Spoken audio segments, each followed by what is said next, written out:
profession and culture, looking at gender through, through varying lenses, যৌন বিবিধতা, তত্ত্ব প্রসঙ্গ, assessment of the learning system ইত্যাদি। এর পাশাপাশি sir has run a international multidisciplinary academic journal named Uddalak. So we are delighted and honored by having sir with us as our keynote speaker. Now sir will enlighten us. Over to you, sir.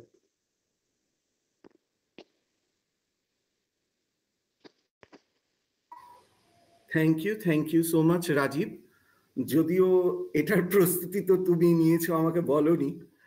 আর হ্যাঁ, অবশ্যই একটা পরিচয় প্রদান করতে হয়, কিন্তু কি বলবো, মানে রবীন্দ্রনাথ বিষয় বলতে এসে এই ধরনের মানে পরিচয় আমাদের সত্যি লজ্জার কারণ, যে মানে কার সম্পর্কে বলতে এসেছি আর সাধারণ এই পরিচয়টুকু আমাদের কিচ্ছু না, অতীব নগণ্য আমরা। সত্যি সত্যিই তাই, মানে এতটুকু মানে মনের বাইরে থেকে বলছি না।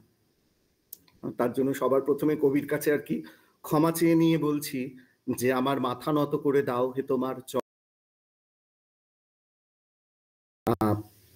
সকল অহংকার হে আমার ডুবাও চোখের জলে, আমার মাথা নত করে দাও হে তোমার চরণ ধুলার তলে।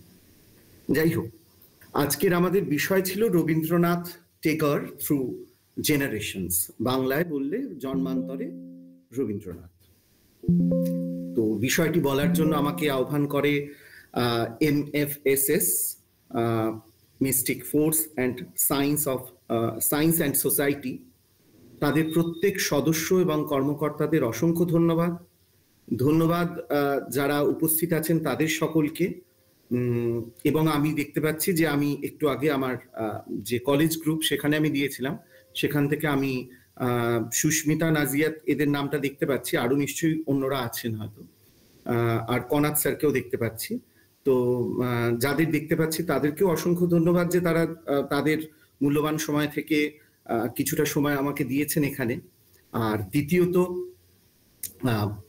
আমি রাজীবকে বলবো যে আমার ছেলেমেয়েরা জানে, তোমরা তো জানো না, যে বলতে বলতে হতে পারে যে 1 ঘন্টা পার করে গেলাম, আমাকে তাহলে একটা ছোট্ট মিসড কল দিও, তাহলে আমি বুঝে যাব যে আমি 1 ঘন্টা পার করে ফেলেছি। ঠিক আছে? তখন আমি আস্তে আস্তে নিজের বিষয়টাকে সংক্ষিপ্ত করে ফেলবো, আর যদি সময় মতো শেষ করে দিই তাহলে তো খুব ভালো। সকলকে অসংখ্য ধন্যবাদ আর প্রণাম জানিয়ে আমি শুরু করছি। আমি কিছু কিছু কথা লিখে এনেছি, আর লিখে এনেছি এই কারণের জন্য যে সেই কথাগুলো আমি বলবো প্রথমে, এবং সেটাকে খুব সহজে আর কি এখানে ব্যাখ্যা বিশ্লেষণ করব। শেষে তোমাদের যা যেখান থেকে ইচ্ছা প্রশ্ন করতে পারো, যদি আমার মানে জানার মধ্যে থাকে আমি অবশ্যই সেটা তোমাদের সামনে ব্যক্ত করার চেষ্টা করব। এবার বলো রাজীব, যে আমার কথা ঠিকঠাক ভাবে পুরো শোনা যাচ্ছে তো? হ্যাঁ স্যার, একদম স্যার, একদম ক্লিয়ার। আচ্ছা, শুরু করছি। যাই হোক, সবার প্রথমে নমস্কার। আর আমাদের আজকের বিষয় বা এই মানে আন্তর্জালিক যে আর কি আলোচনা চক্র, সেটা শুরু হওয়ার পূর্বে সবার প্রথমে কিন্তু পল্লবী যখন সূচনা করছে, পল্লবী বললেন কবি গুরু রবীন্দ্রনাথ। আমরা বলি না বিশ্বকবি রবীন্দ্রনাথ, ভেরি সরি, ও বলেছিল বিশ্বকবি রবীন্দ্রনাথ, আমি লিখে রেখেছিলাম। দেখো বা দেখুন, এই যে আমরা রবীন্দ্রনাথকে বিভিন্ন অভিধায় অভিধায়িত করতে থাকি না, আমরা বিশ্বকবি বলি, তাকে কবিগুরু বলি, আরো বিভিন্ন অভিধায় অভিধায়িত করতে থাকি, কিন্তু একটু নিজেদেরকে প্রশ্ন করব যে এই অভিধাগুলো তিনি পেলেন কিভাবে, কে দিলেন তাদেরকে, মানে তাকে এই অভিধাগুলো, সেগুলো সম্পর্কেও আমাদের জানা প্রয়োজন। জানা প্রয়োজন এই জন্য নয় যে মানে রবীন্দ্রনাথ সম্পর্কে জানতেই হবে এমন তো কোনো মাথার দিব্যি আমাদের কেউ দেননি, কিন্তু বাঙালি হিসাবে, শিক্ষিত নাগরিক হিসাবে, সংস্কৃতিবান একজন নাগরিক হিসাবে, একজন ভারতীয় হিসাবে, সর্বোপরি একজন বিশ্ব নাগরিক হিসাবে আমাদের কিন্তু রবীন্দ্রনাথকে জানতে হবে। সেটা কেন, সেটাই আজকের আলোচনার বিষয়। এই যে বললাম প্রজন্মান্তরে রবীন্দ্রনাথ, দুটো শব্দ, প্রজন্মান্তরে রবীন্দ্রনাথ। তো প্রজন্ম বলতে আমরা কি বুঝি একটু দেখি। প্রজন্ম শব্দটির ইংরেজি প্রতিশব্দ জেনারেশন। উভয় ভাষাতেই এর অর্থ হচ্ছে একটি নির্দিষ্ট কালে জন্ম নেওয়া ও বেঁচে থাকা মানুষের সমষ্টি। একটা প্রজন্ম বলতে সাধারণত 20 থেকে 30 বছরের ব্যবধানকে বোঝায়। এর মধ্যে থেকে আমরা বুঝতে পারছি যে আমরা মোটামুটি এখানে যে যতজন আছি প্রায় একই প্রজন্মের আমরা মানুষ। অন্তত আমাদের প্রত্যেকের জন্মসালগুলো হিসেব করলে 30 বছরের মধ্যেই হবে, মানে 30 বছরের ব্যবধানে হবে না আর কি। আমার থেকে কেউ এখানে 30 বছরের বড় বা 30 বছরের ছোট নেই। তো আমরা এক প্রজন্ম থেকে সবাই বিলং করছি। এখন রবীন্দ্রনাথ তো অনেকগুলো প্রজন্ম, এবার তোমরা বা আমরা সবাই হিসেব করে নিতেই পারছি রবীন্দ্রনাথ তো অনেকগুলো প্রজন্ম আগেকার মানুষ। তাহলে তাকে এখনো কেন আমরা জানবো, তিনি কেন এখনো আমাদের জন্য প্রাসঙ্গিক হয়ে আছেন, সেই বিষয়টা আমরা আলোচনা করব। প্রথমত গেল প্রজন্মান্তরে, দ্বিতীয়ত হলো রবীন্দ্রনাথ। রবীন্দ্রনাথ, আমার কথায় রবীন্দ্রনাথ হলেন অসীমের চিরবিস্ময়। পরিসমাপ্তিহীন তার ব্যাপ্তি। তিনি কবি, তিনি গল্পকার, নাট্যকার, প্রাবন্ধিক, চিত্রকর, সঙ্গীতকার, নৃত্যকলা বিশরদ, ইতিহাসবেত্তা, সমাজ সংস্কারক, দার্শনিক, শিক্ষাবিদ, স্বদেশপ্রেমী, পত্রপ্রেরক, অধ্যাপক, শিশু সাহিত্যিক, লোক সাহিত্য বিষয়ে তার চিন্তা, পরিবেশবিদ, সৌন্দর্য চিন্তায় তিনি অগ্রণী, পল্লী চিন্তা, রাষ্ট্রচিন্তা, নারী বিষয়ক ভাবনা, শিল্প ভাবনা, অনুবাদক ইত্যাদি ইত্যাদি। এই যে বিপুল তার ব্যাপ্তি, এই ব্যাপ্তির পাশাপাশি আমরা একটা বিষয় কিন্তু বাদ রেখে গেলাম, তার জমিদার সত্তা। তিনি শাসক রবীন্দ্রনাথ, তিনি শাসক রবীন্দ্রনাথ, তিনি স্রষ্টা রবীন্দ্রনাথ। আমি শুধুমাত্র এই মুহূর্তে তোমাদের মনে হতে পারে বিষয়গুলো খাপছাড়া, আমি শুধু ক্ষেত্রটাকে তৈরি করছি, তারপর আমরা বিষয়ের মধ্যে যাব। তাহলে আমরা প্রথমত প্রজন্ম জেনেছি, তারপরে আমরা জানলাম এমন এক রবীন্দ্রনাথ যিনি অদ্ভুতভাবেই বিরাট, তার পরিব্যাপ্ত তিনি কতটা আমরা জানি না, এবং তার সাহিত্য ক্ষেত্রে, সংস্কৃতি ক্ষেত্রে তার পরিব্যাপ্তিকে দেখছি তিনি শাসক হিসাবে কতটা প্রাসঙ্গিক আমাদের কাছে হয়ে উঠতে পারেন। কেননা আমরা জানি যে রবীন্দ্রনাথকে কিন্তু তার পিতা দেবেন্দ্রনাথ ঠাকুর এই শাসনভার দিয়েছিলেন, জমিদারি পরিচালনার ভার দিয়েছিলেন, কেননা তার অন্যান্য দাদারা কিন্তু সে কাজ করতে পেরে ওঠেননি বা অসফল হয়েছিলেন। ঠিক আছে, সেই জন্য এরপর এহেন রবীন্দ্রনাথ আমার কাছে কি, আমাদের কাছে কি, আমাদের কাছে তিনি হলেন আশ্রয়স্থল। সংকটের মুহূর্তে, দুঃখের মুহূর্তে, আনন্দের মুহূর্তে। কিভাবে তিনি এইভাবে সংকটের মুহূর্তে, দুঃখের মুহূর্তে কিংবা আনন্দের মুহূর্তে আমাদের আশ্রয়স্থল হয়ে উঠছেন, এটা হলো একদম শেষ পর্যায়ের আলোচনায় চলবে। এবার একটু আমরা রবীন্দ্র জীবনকে দেখে নেব। রবীন্দ্র জীবন সম্পর্কেও আমাদের সকলের ধারণা আছে, তবু আমি সাল ধরে ধরে রবীন্দ্র জীবন সম্পর্কে দু একটি কথা বলবো, তাতে আমার পরবর্তীকালে সুবিধে হবে। তার জন্ম আমরা সবাই জানি 1861 সালের 7ই মে। হাতে খড়ি, তিনি প্রথম লিখতে শিখছেন। রবীন্দ্রনাথের মতন মানুষের কাছে খুব গুরুত্বপূর্ণ একটা বিষয় আমাদের জন্য। হাতে খড়ি 1866। এরপর তিনি প্রথম স্কুলে যাচ্ছেন, প্রথম স্কুল ওরিয়েন্টাল সেমিনারি 1868।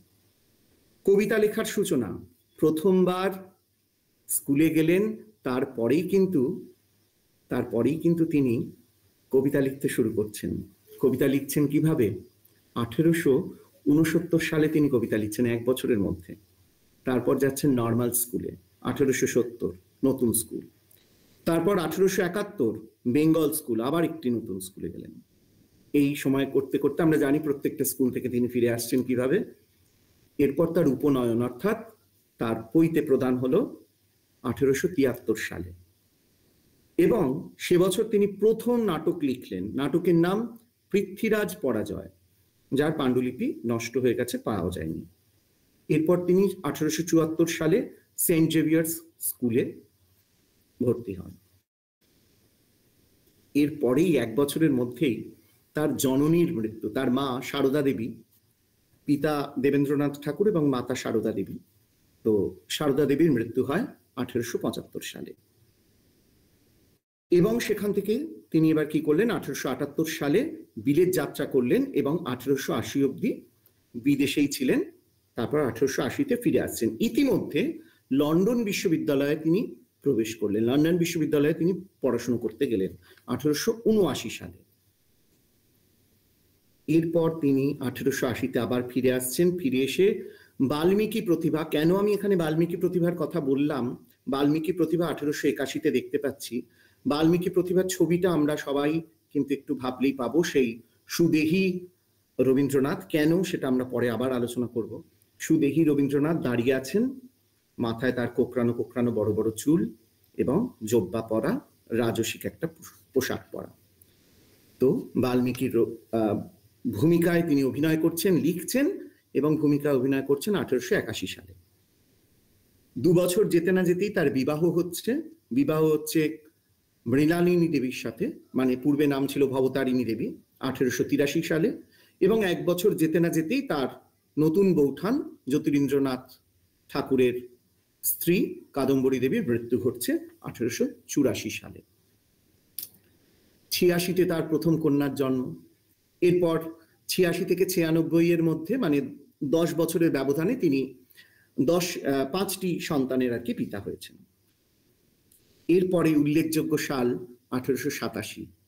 1887-তে তিনি একটি গান লিখছেন, ব্রহ্মসঙ্গীত, নয়ন তোমারে পায় না দেখিতে রয়েছ নয়নে নয়নে।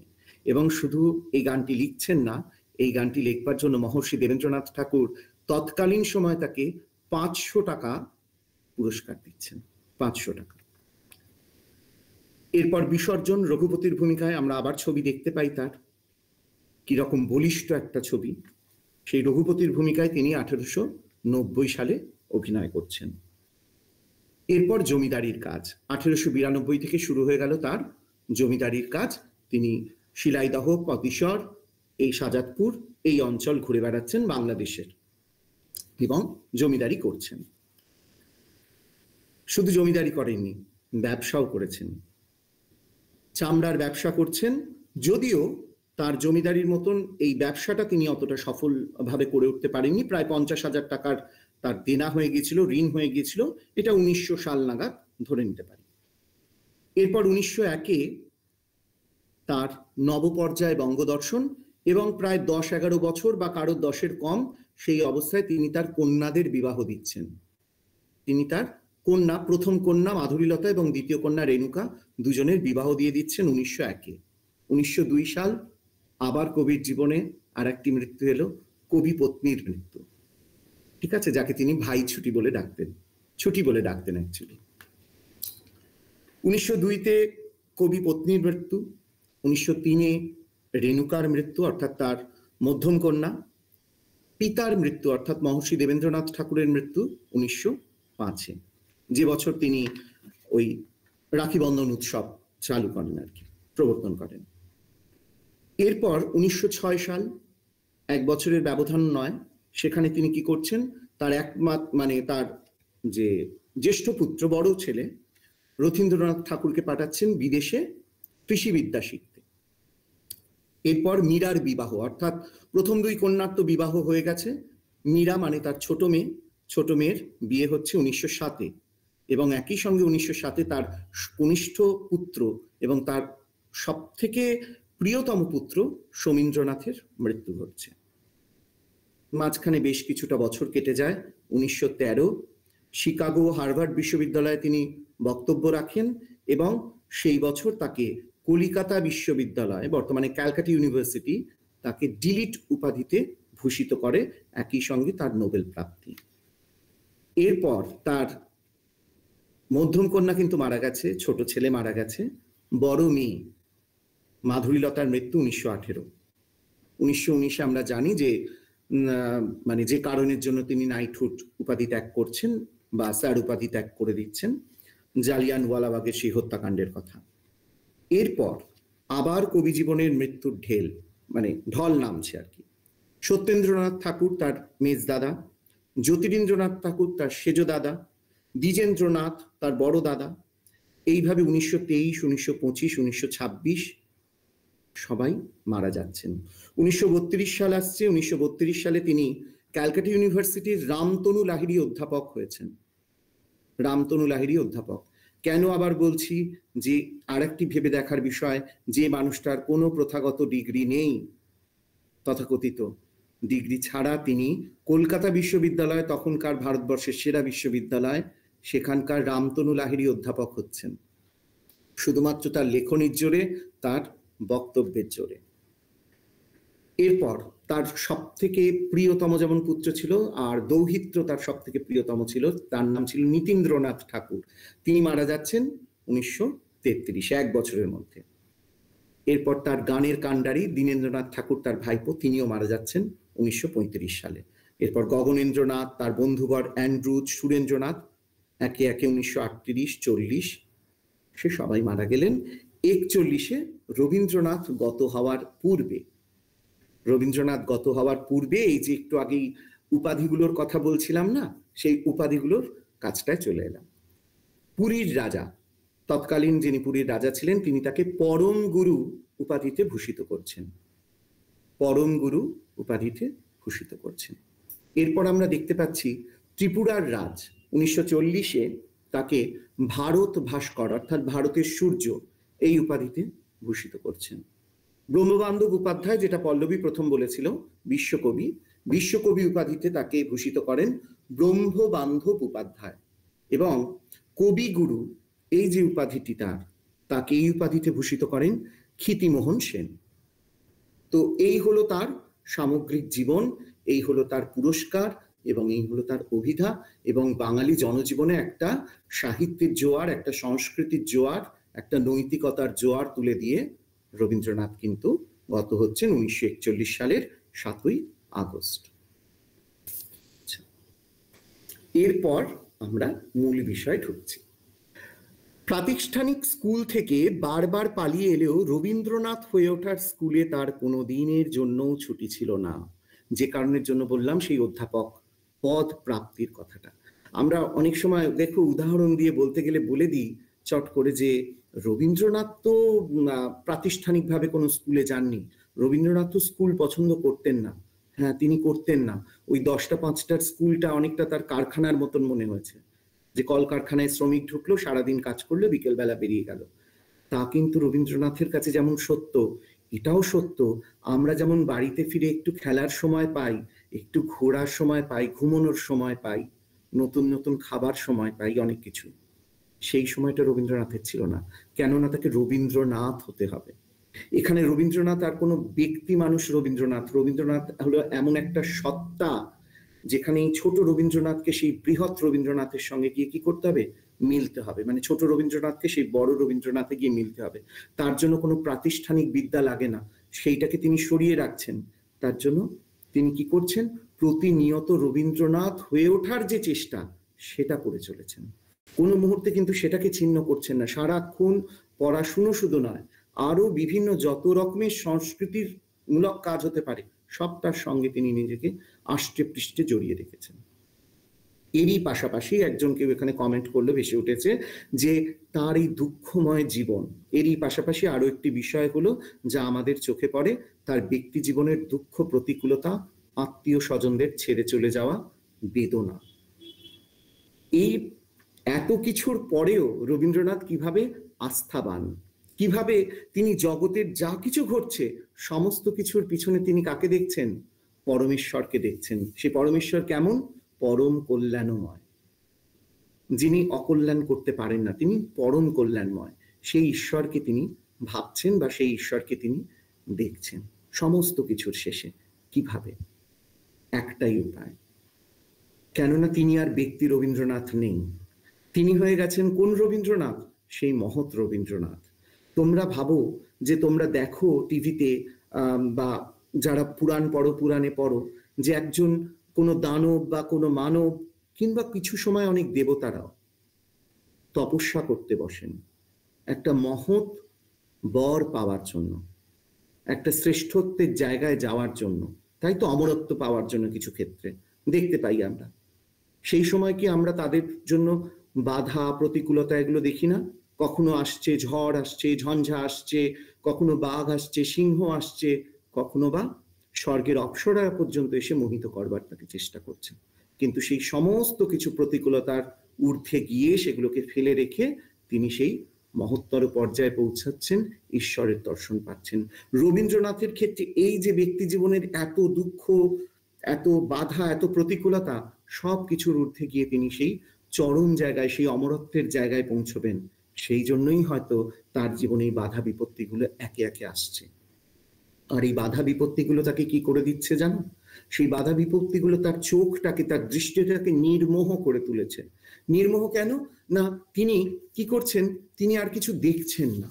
দেখছেন না মানে ওই সুখেষু অনুদ্বিগ্নমানা দুঃখেষু বিগত স্পৃহা বিতরাগ ভয় ক্রোধা স্থিতাদিমণির উচ্চতে, ওই যে কথাটা আছে, ঠিক সেই রকমটা, যে তিনি সুখের মধ্যেও কিছুতে তার মানে কিছু অনুভব হচ্ছে না, দুঃখেও তার কিছু অনুভব হচ্ছে না, সবকিছুর ঊর্ধ্বে নির্মোহ দৃষ্টিতে তিনি চলে গেছেন। তাই তিনি বলতে পারছেন ওই ক্ষুদ্র আমিত্বের বেড়াজাল ভেঙে বৃহৎ আমিত্বের কাছে পৌঁছে যাওয়ার কথা। তিনি দেখবে বিভিন্ন জায়গায় রবীন্দ্রনাথ সাহিত্য আলোচনা করতে গিয়ে তিনি ছোট আমি আর বড় আমির কথা বলেছে। ছোট আমি হলেন আমাদের ব্যক্তি জীবন, সেটা অত্যন্ত ক্ষুদ্র, আর বৃহৎ আমি হলো ভূমাই বা সুখাম। হ্যাঁ, বেদে বলা হচ্ছে, উপনিষদে বলা হচ্ছে ভূমাই বা সুখম। ভূমা মানে কি? ভূমা মানে হলো বৃহৎ। বৃহতের মধ্যেই সুখ, ক্ষুদ্রতার মধ্যে সুখ নেই। রবীন্দ্রনাথ লিখছেন, আপন হতে বাহির হয়ে বাইরে দাঁড়া, বুকের মাঝে বিশ্বলোকের পাবি সারা। কেন? কারণ আপন হতে বাহির হয়ে মানে নিজের এই ক্ষুদ্র আমির বেড়াজালটাকে ভেঙে বাইরে যদি আমরা বেরোতে পারি, তবেই আমরা বিশ্বলোকের সারা পাবো, সেই পরমেশ্বরের সারা পাবো, বিশ্ববাসীকে এক করে নিতে পারবো, তাই না? সেই কথার বা সেই বাণী রবীন্দ্রনাথ কিন্তু তার গানের মধ্য দিয়ে প্রচার করছেন। প্রচার করছেন মানে কি? তিনি নিজে সেটাকে অনুভব করতে পেরেছিলেন, তবেই তিনি সেটাকে প্রচার করছেন। চলে এরপর রবীন্দ্রনাথের দৃষ্টিভঙ্গি নিয়ে দু চারটে কথা। রবীন্দ্রনাথের দৃষ্টিভঙ্গি নিয়ে কথা বলতে গিয়ে আমরা কি দেখব? সৌমিত্র সরকার, একজন অত্যন্ত বিখ্যাত অধ্যাপক, তিনি একটা সুন্দর কথা বলেছেন যে রবীন্দ্রনাথ তীর থেকে তরীকে দেখেননি, তরী থেকে তীরকে দেখেছেন। কথাটা একটু নোট করো, তীর থেকে তরীকে দেখেননি, তরী থেকে তীরকে দেখেছেন। তীর থেকে তরীকে দেখেননি মানে এক জায়গায় স্থাণু হয়ে, চোখের সামনে থেকে কি চলে যাচ্ছে স্থির হয়ে, স্থবির হয়ে তিনি পাড় থেকে নদীর ওপর দিয়ে নৌকা বয়ে যেতে দেখেননি। তিনি নৌকায় বসে বসে পাড়ের ঘটনাগুলো দেখতে দেখতে গেছেন। তার জন্য তার চোখে কিন্তু অনেক ঘটনা পড়েছে। সব নৌকায় মোটামুটির ওপর একজন মাঝি থাকবে, একজন যাত্রী থাকবে। যাত্রী মনে কি ভাবছে সে বিষয়টা তো মানে যিনি ঘাটে বসে আছেন তিনি জানেন না, কেননা যাত্রী কোন দেশ থেকে এসছে, কি মানসিকতা নিয়ে এসছে, কিভাবে এসছে জানে না। কিন্তু যে যাত্রী, সে বিভিন্ন ঘাটগুলো ঘুরতে ঘুরতে তার মনের মধ্যে এক একটা ঘাটের প্রতি এক এক ধরনের কিন্তু ধারণা তৈরি হচ্ছে, এক একটা যেন ক্যানভাস কবির মধ্যে তৈরি হচ্ছে। সেখান থেকে তিনি সৃষ্টির জগতে চলে যাচ্ছেন। একজন কেউ লিখেছিল জমিদার রবীন্দ্রনাথের কথা। জমিদার রবীন্দ্রনাথের কথা কি বলবো, ওই 92-93 সালে তখন যখন তিনি বাংলাদেশের প্রত্যন্ত গ্রামগুলোতে আর কি জমিদারি পরিচালনার ক্ষেত্রে যাচ্ছেন, গিয়ে মানে সেখানকার নায়েব গোমস্তাদের অবস্থা তোমরা জানো, গল্পেও পড়েছো সবাই, যে তারা যেভাবেই হোক লুটে পুটে নেওয়ার মানে মানসিকতা নিয়ে তারা চলেন। তো মানে আত্মসাৎ করব, গরিব প্রজার সম্পত্তি আমরা আত্মসাৎ করব। সেই আত্মসাৎ করার হাত থেকে রবীন্দ্রনাথ তো সেভাবে বাঁচাতে পারছেন না, কারণ রবীন্দ্রনাথ একদিনে গিয়ে সেখানে উপস্থিত হয়েছেন। উপস্থিত হয়ে তিনি সর্বপ্রথম কি করলেন, রাজা প্রজার মধ্যে যে ভেদাভেদ, সেই দ্বন্দ্বটাকে মিটিয়ে দিলেন।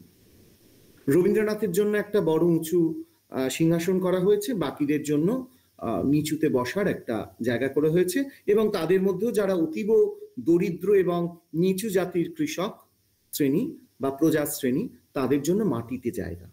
রবীন্দ্রনাথ গিয়ে সবটা তুলে দিলেন, তাদের মাঝখানে এসে রবীন্দ্রনাথ বসলেন, বসে সবাইকে সমানভাবে দেখছেন। এবং তার সময়কাল, তিনি যে 6-7 বছরের জমিদারি পরিচালনা করেছেন, তার সময়কালে কিন্তু ঠাকুরবাড়ির জমিদারি যথেষ্ট শান্তিপূর্ণভাবে চলেছে। ঠিক আছে, আচ্ছা। এরপর তার এই যে দৃষ্টিভঙ্গি, আমি জমিদার রবীন্দ্রনাথের কথাটা চলে গিয়েছিলাম। এখন হলো এই যে তরী থেকে দেখার মধ্যে কি আনন্দ, তরি থেকে দেখার মধ্যে ওই যে বললাম যে বিভিন্ন জায়গার ছবি ফুটে উঠছে, ফলত বিভিন্ন রকমের ক্যানভাস গুলো তার চোখের কাছে উঠে আসছে। এর পাশাপাশি রবীন্দ্রনাথের একটা দৃষ্টিভঙ্গি, এই যে ব্যক্তি মানুষের দৃষ্টিভঙ্গি আমরা যে আলাদা আলাদা হয়, তোমরা সবসময় পড়াশোনা করো, সেই দৃষ্টিভঙ্গির একটা ছোট্ট উদাহরণ দিই, তাহলে বুঝতে পারবে যে রবীন্দ্রনাথের দেখার চোখটা কেমন ছিল। রবীন্দ্রনাথের মাতা মারা গেছেন, বা তার জননী মারা গেছেন কত সালে বলেছি? 1875 সালে। 1875 সালের 10ই মার্চ, যতদূর আমার মনে পড়ছে 10ই মার্চ মাসে তিনি মারা যান। অর্থাৎ রবীন্দ্রনাথের বয়স তখন কিন্তু 14 বছর হয়নি, 13 বছর 10 মাস মতো। 13 বছর 10 মাস মাতৃদেবী বিয়োগের পর রবীন্দ্রনাথকে তার পিতা নিয়ে ঘুরতে বেরিয়েছেন, ভ্রমণে বেরিয়েছেন। এমত অবস্থায় কি ঘটনা ঘটলো, যে ট্রেনে করে বেরিয়েছেন, তো ট্রেনের মধ্যে কি হয়েছে, প্রচুর মেসেজ আসছে। আচ্ছা, তো ট্রেনে করে বেরিয়েছেন, তো টিটি এসে বা টিকিট চেকার এসে রবীন্দ্রনাথকে ধরেছেন, এবং তার পিতাকে ধরেছেন, দেবেন্দ্রনাথ ঠাকুরকে, দিয়ে বলছেন যে আপনি টিকিটটা দেখান। টিকিট দেখাচ্ছে রবীন্দ্রনাথের জন্য হাফ টিকিট। তখন বললেন রবীন্দ্রনাথের কেন হাফ টিকিট, ওর পূর্ণবয়স্ক ছেলের জন্য কেন হাফ টিকিট? তখন দেবেন্দ্রনাথ বলছেন না, ওর বয়স এখনো 14 বছর হয়নি, তৎকালীন সময় 14 বছর যার বয়স হয়ে যেত তাকে পুরো টিকিট কাটতে হতো, তো 14 বছর তার বয়স হয়নি, সেই জন্য তার জন্য হাফ টিকিট। টিটি সেটা মানতে রাজি নয়, কারণ রবীন্দ্রনাথকে দেখতে বেশ বড়সড় এবং মনে হচ্ছে যে 14 বছর পার করেছেন, ফলত টিটি সেটা মানতে নারাজ। এইরকম একটা বছরসার মুহূর্তে দেবেন্দ্রনাথ কি করলেন, পকেট থেকে টাকা বার করে টিটিকে দিলেন, টিকিট কাটলেন, পূর্ণবয়স্ক একটি ছেলের টিকিট কাটলেন, টাকাটা ফিরিয়ে দিলেন টিটি।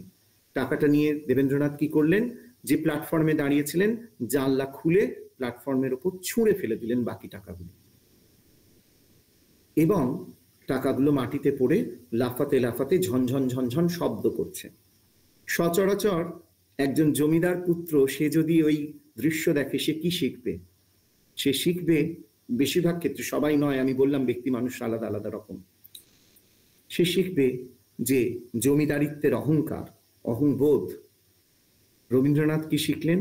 রবীন্দ্রনাথ শুনতে পেলেন যে প্রত্যেকটা লাফানি মুদ্রাগুলোর আর সেই ঝনঝনানির মধ্যে দিয়ে তারা যেন সেই টিটিটিকে বিদ্রুপ করছে, যে সামান্য টাকার জন্য আমার পিতা তোমাকে মিথ্যা বলে নাই, সামান্য টাকা বাঁচাইবার জন্য আমার পিতা তোমাকে মিথ্যা বলে নাই। এই হলো রবীন্দ্রনাথের দৃষ্টিভঙ্গি। রবীন্দ্রনাথ সেইগুলোর মধ্যে দিয়ে সততার বাণী শুনতে পেলেন।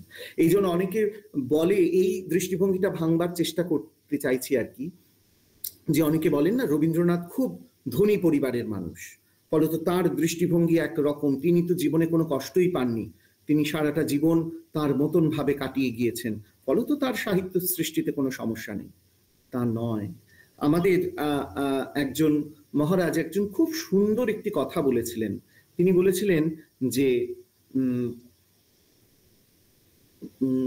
পর্ণকুটির লোভের আগার, পর্ণকুটির লোভের আগার, প্রাসাদের রসের ধার, প্রাসাদের ত্যাগের ধারা, পর্ণকুটির লোভের আগার, প্রাসাদের ত্যাগের ধারা, বিচারের ভার তোমায় দিলাম, শ্রেষ্ঠ হইবে কারা। ভেবে দেখো কথাটা কত সুন্দর। পর্ণকুটির লোভের আগার, তুমি দেখাচ্ছ তুমি পাতার কুটিরে আছো, কিন্তু মনের মধ্যে অনেক লোভ, লালসা, কামনা, বাসনা লুকিয়ে আছে। প্রাসাদে ত্যাগের ধারা, প্রাসাদে যে বাস করছে সে রাজর্ষি, সে রাজারও পরিষি, তার মধ্যে ত্যাগ তিতিক্ষা চলছে। যেমন আমরা মহাবীরকে দেখতে পাচ্ছি, যেমন আমরা আর কাকে দেখতে পেয়েছি, গৌতম বুদ্ধকে দেখতে পেয়েছি, যেমন আমরা রবীন্দ্রনাথকে দেখতে পাচ্ছি, যেমন আমরা স্বামীজিকে দেখতে পেয়েছি। প্রাসাদে ত্যাগের ধারা, বিচারের ভার তোমায় দিলাম, শ্রেষ্ঠ হইবে কারা। বিচারের ভার তোমাদের ওপর, তোমরা কাকে শ্রেষ্ঠ মনে করবে।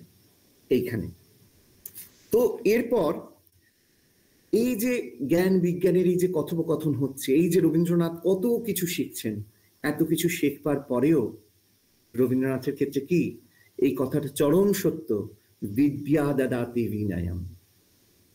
তিনি বিদ্যা অর্জন করছেন, কিন্তু এই বিদ্যা অর্জনের ফলে তার কি হচ্ছে না, তার মধ্যে কোনো অহংকার জন্মাচ্ছে না। তিনি বলছেন বিপুলায় পৃথিবীর কতটুকু জানি, দেশে দেশে কত না নগর রাজধানী।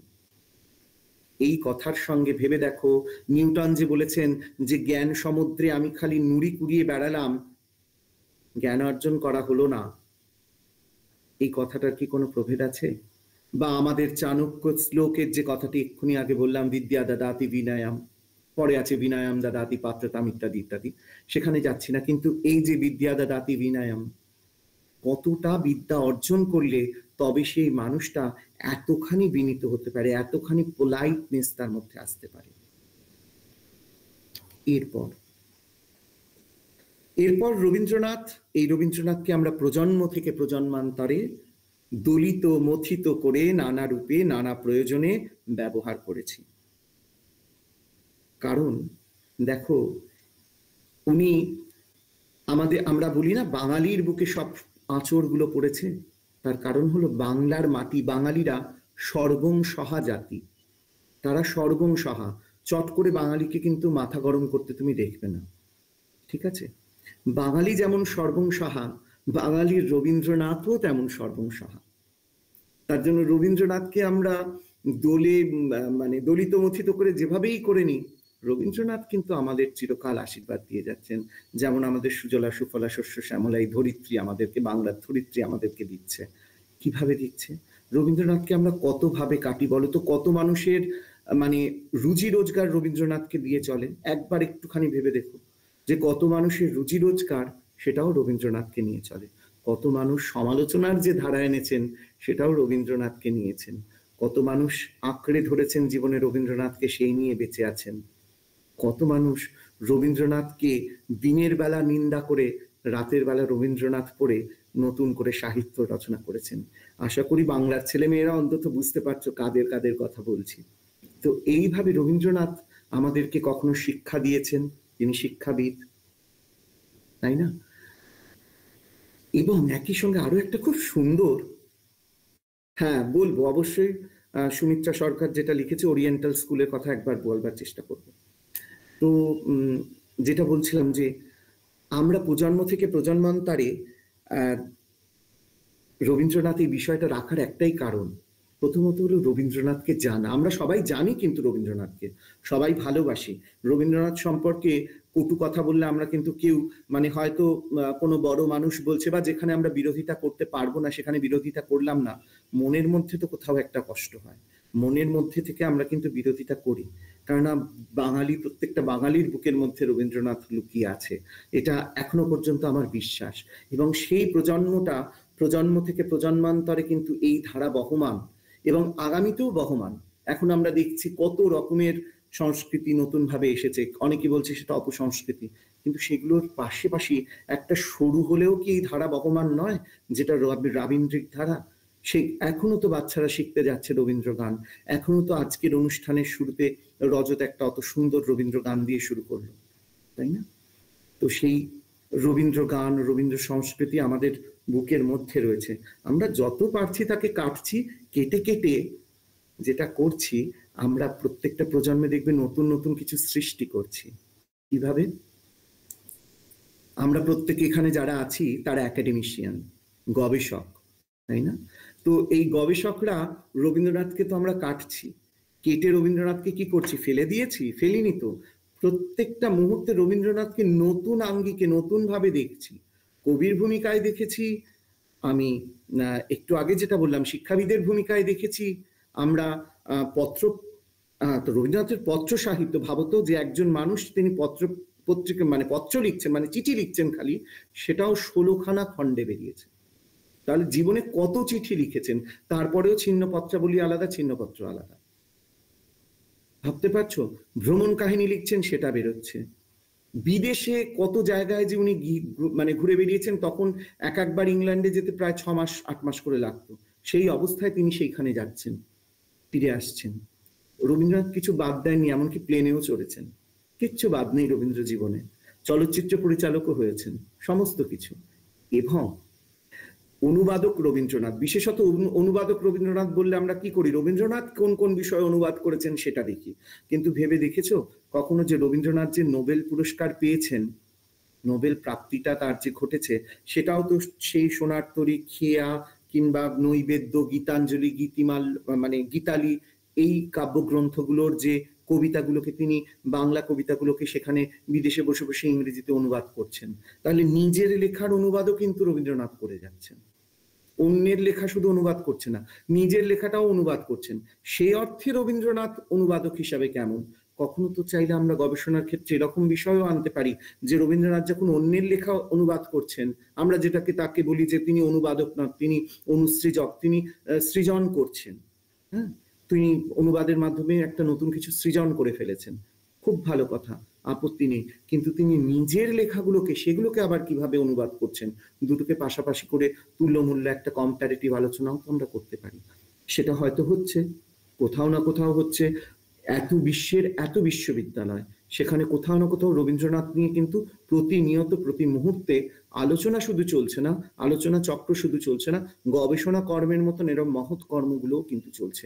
একবার তোমরা খোঁজ নিয়ে যে কোনো জায়গাতে দেখতে পারো, সব জায়গাতে কিন্তু রবীন্দ্রনাথ, এমনকি বিজ্ঞান চেতনা রবীন্দ্রনাথের, সেটা নিয়েও আলোচনা করছি। তার স্বদেশ চিন্তা, স্বরাষ্ট্র চিন্তা, সমাজ সংস্কারক রবীন্দ্রনাথ, কোনটা নেই? শিল্পী রবীন্দ্রনাথ, গান লিখছেন, সুর করছেন, তাল লিখছেন। অবশ্যই মানে সুখদেব স্যার লিখছেন ভানু সিংহের পদাবলী, ভানু সিংহের পদাবলী তার অনবদ্য সৃষ্টি, একই সঙ্গে অনবদ্য সৃষ্টি। এবং রবীন্দ্রনাথ কত ছোটবেলায় লিখছেন, গাহানা কুসুমা কুঞ্জে মাঝে কুন ইত্যাদি ইত্যাদি, বা সাজানি সাজানি রাধিকালো। এবং রবীন্দ্রনাথের মধ্যে সব যেন মিশে গেছে, মানে খুব সুন্দরভাবে তুমি দেখো বৈষ্ণব পদাবলীর ধারা, এই ঔপনিষদিক ধারা, মানে সমস্তটা মিশে গিয়ে রবীন্দ্রনাথ কিন্তু প্রতি মুহূর্তে নতুন নতুন করে আমাদের কাছে ধরা দিচ্ছেন। এবার আমরা এক একজন এক এক ভাবে রবীন্দ্রনাথকে ধরবো, তাই না? এক একজন এক এক ভাবে রবীন্দ্রনাথকে ধরছে। ওই যে বললাম যে কেউ হয়তো কিছুদিনের মধ্যে অনুবাদক রবীন্দ্রনাথ হিসাবেও ধরবে। রবীন্দ্রনাথের ওপর যে সমালোচনা হয়েছে তার উপরেও বই হতে পারে, যে রবীন্দ্রনাথকে এত, মানে গবেষণা হতে পারে, বই বলছে ক্ষমা করবেন, গবেষণা হতে পারে বা হয়ে গেছে, সবটাই তো সমালোচনার মধ্যে পড়ছে। কিন্তু রবীন্দ্র পরিচিতি থেকে, মানে জন্ম থেকে মৃত্যুর সময় পর্বের মধ্যে থেকে কিভাবে রাধা কমল মুখোপাধ্যায়, সুকুমার সমাজপতি, দ্বিজেন্দ্রলাল রায় সবাই করছেন, তাই না? তা এরা কিভাবে তাকে সমালোচনা করছেন বা অন্যান্যরা, সেই সমালোচনার উত্তরও অনেক সময় রবীন্দ্রনাথ দিচ্ছেন না, দিয়েছেন তার একটা সৃষ্টির মধ্য দিয়ে। কোন সৃষ্টি? শেষের কবিতা। যখন সবাই বলল যে রবীন্দ্রনাথ ফুরিয়ে গেছেন, রবীন্দ্রনাথ যে ফুরিয়ে যাননি সেটাও তিনি তার সৃষ্টির মধ্যে দিয়ে দেখিয়ে গেলেন, শেষের কবিতা, যে তিনি চিরনবীন। যাই হোক, এর পরেও রবীন্দ্রনাথ আমাদের কাছে আলাদা আলাদা ভাবে ধরা দেবে। একটু আগে ভানু সিংহের পদাবলীর কথা বলা হলো, সেখানে তিনি নতুন একটি ভাষার আমদানি করলেন, ব্রজবুলি ভাষা। এবং এমন ভাবে তিনি লিখলেন, স্যার বললেন বলে আবার এই বিষয়টার মধ্যে চলে যাচ্ছি, ভালো লাগছে বিষয়গুলো, মানে মনে করতেই এত ভালো লাগে আমার, যে মানুষ ভাবছে তো এই মধ্যযুগে লেখা হয়েছে, মানুষ বুঝতে পারছে না যে একটা ছোট কম বয়সী যুবক মানে সেটা রচনা করছে। মধ্যযুগে ওই গোবিন্দ দাস কিংবা বিদ্যাপতি, যারা আর কি ব্রজবুলি ভাষায় বেশিরভাগ পদ লিখতেন, মানে বিদ্যাপতির পদের দ্বারাই তো বাকিরা অনুপ্রাণিত হতেন বেশি, মানে ব্রজবুলি ভাষাটির ক্ষেত্রে বলছি, এবং ছোট বিদ্যাপতি বলা হতো গোবিন্দ দাসকে।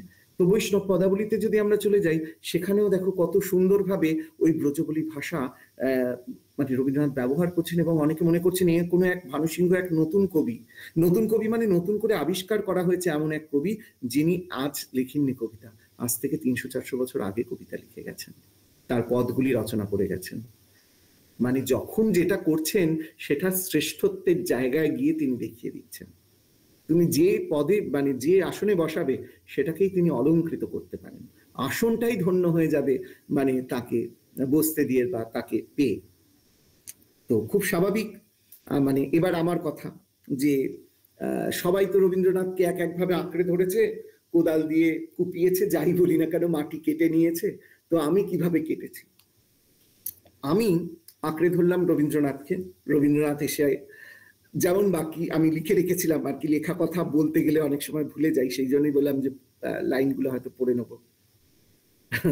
রবীন্দ্রনাথ আমাদের চেতনা দেন, তিনি পথ দেখান, আর তিনি কি বলেন? তুমি এগিয়ে যাও। তো আমাদের যাত্রাও এগিয়ে যাওয়ার পথে, তোমাদেরও প্রত্যেকে, তোমরাও আমাদের মতন এক একজন আগামী দিনে বিভিন্ন মহাবিদ্যালয় বা বিশ্ববিদ্যালয়ের অধ্যাপক অধ্যাপিকা হবে, বিদ্যালয়তেও প্রবেশ করতে পারো, সব ক্ষেত্রেই। হ্যাঁ, সব ক্ষেত্রে যখনই প্রবেশ করবে দেখবে রবীন্দ্রনাথ কতটা আমাদের সহায় হয়ে ওঠেন, এবং বয়সের সঙ্গে সঙ্গে দেখবে এই সহায় হিসাবে তাকে আঁকড়ে ধরা এই যে প্রবণতাটা, সেটা কত রকম ভাবে পরিবর্তিত হচ্ছে এবং কতখানি আরো নিবিড় হচ্ছে, আরো গাঢ় হচ্ছে। তো যেটা বলছিলাম যে খুব স্বাভাবিক, আমিও আমার কাজ করতে গিয়ে পরবর্তীকালে যখন নিজের পড়াশুনো আর একটু বেশি করে করতে গেলাম, গবেষণা কর্ম করতে গেলাম, সেখানে গিয়েও আমি রবীন্দ্রনাথকে পেলাম।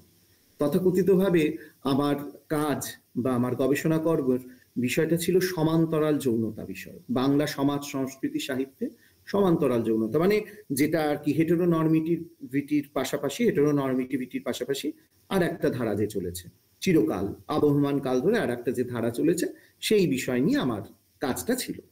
সেই কাজটা করতে গিয়ে আমি আবার রবীন্দ্রনাথকে খুঁজে পাচ্ছি। ঠিক আছে, এবার রবীন্দ্রনাথ তো ছড়িয়ে ছিটিয়ে রয়েছেন, যে যেমন ভাবে আবিষ্কার করে নেয়, তো আমিও সেই নদীর থেকে দু আঁচলা জল তুলে নিয়েছি। তেমনি একটা গল্প দিয়েই আমি এখানে আলোচনা করব, সেখানে আরো অনেক গল্প, নাটক এবং উপন্যাসের আলোচনা আমি আমার বা প্রবন্ধের আলোচনাও আমি কিছু করেছি, কিন্তু এই মুহূর্তে কম সময়ের জন্য আমি একটা মাত্র গল্প নিয়ে আলোচনা করব। তো সেই বিষয়ে যাচ্ছি। সেই বিষয়ে যাওয়ার আগে আমি একটা বই তুলে নিই, বই দিয়ে বললে সুবিধা হবে, কারণ কোনো যদি লাইন যদি ভুল বলে ফেলি সেটা ঠিক হবে না, কারণ সেটা রবীন্দ্রনাথের বলা।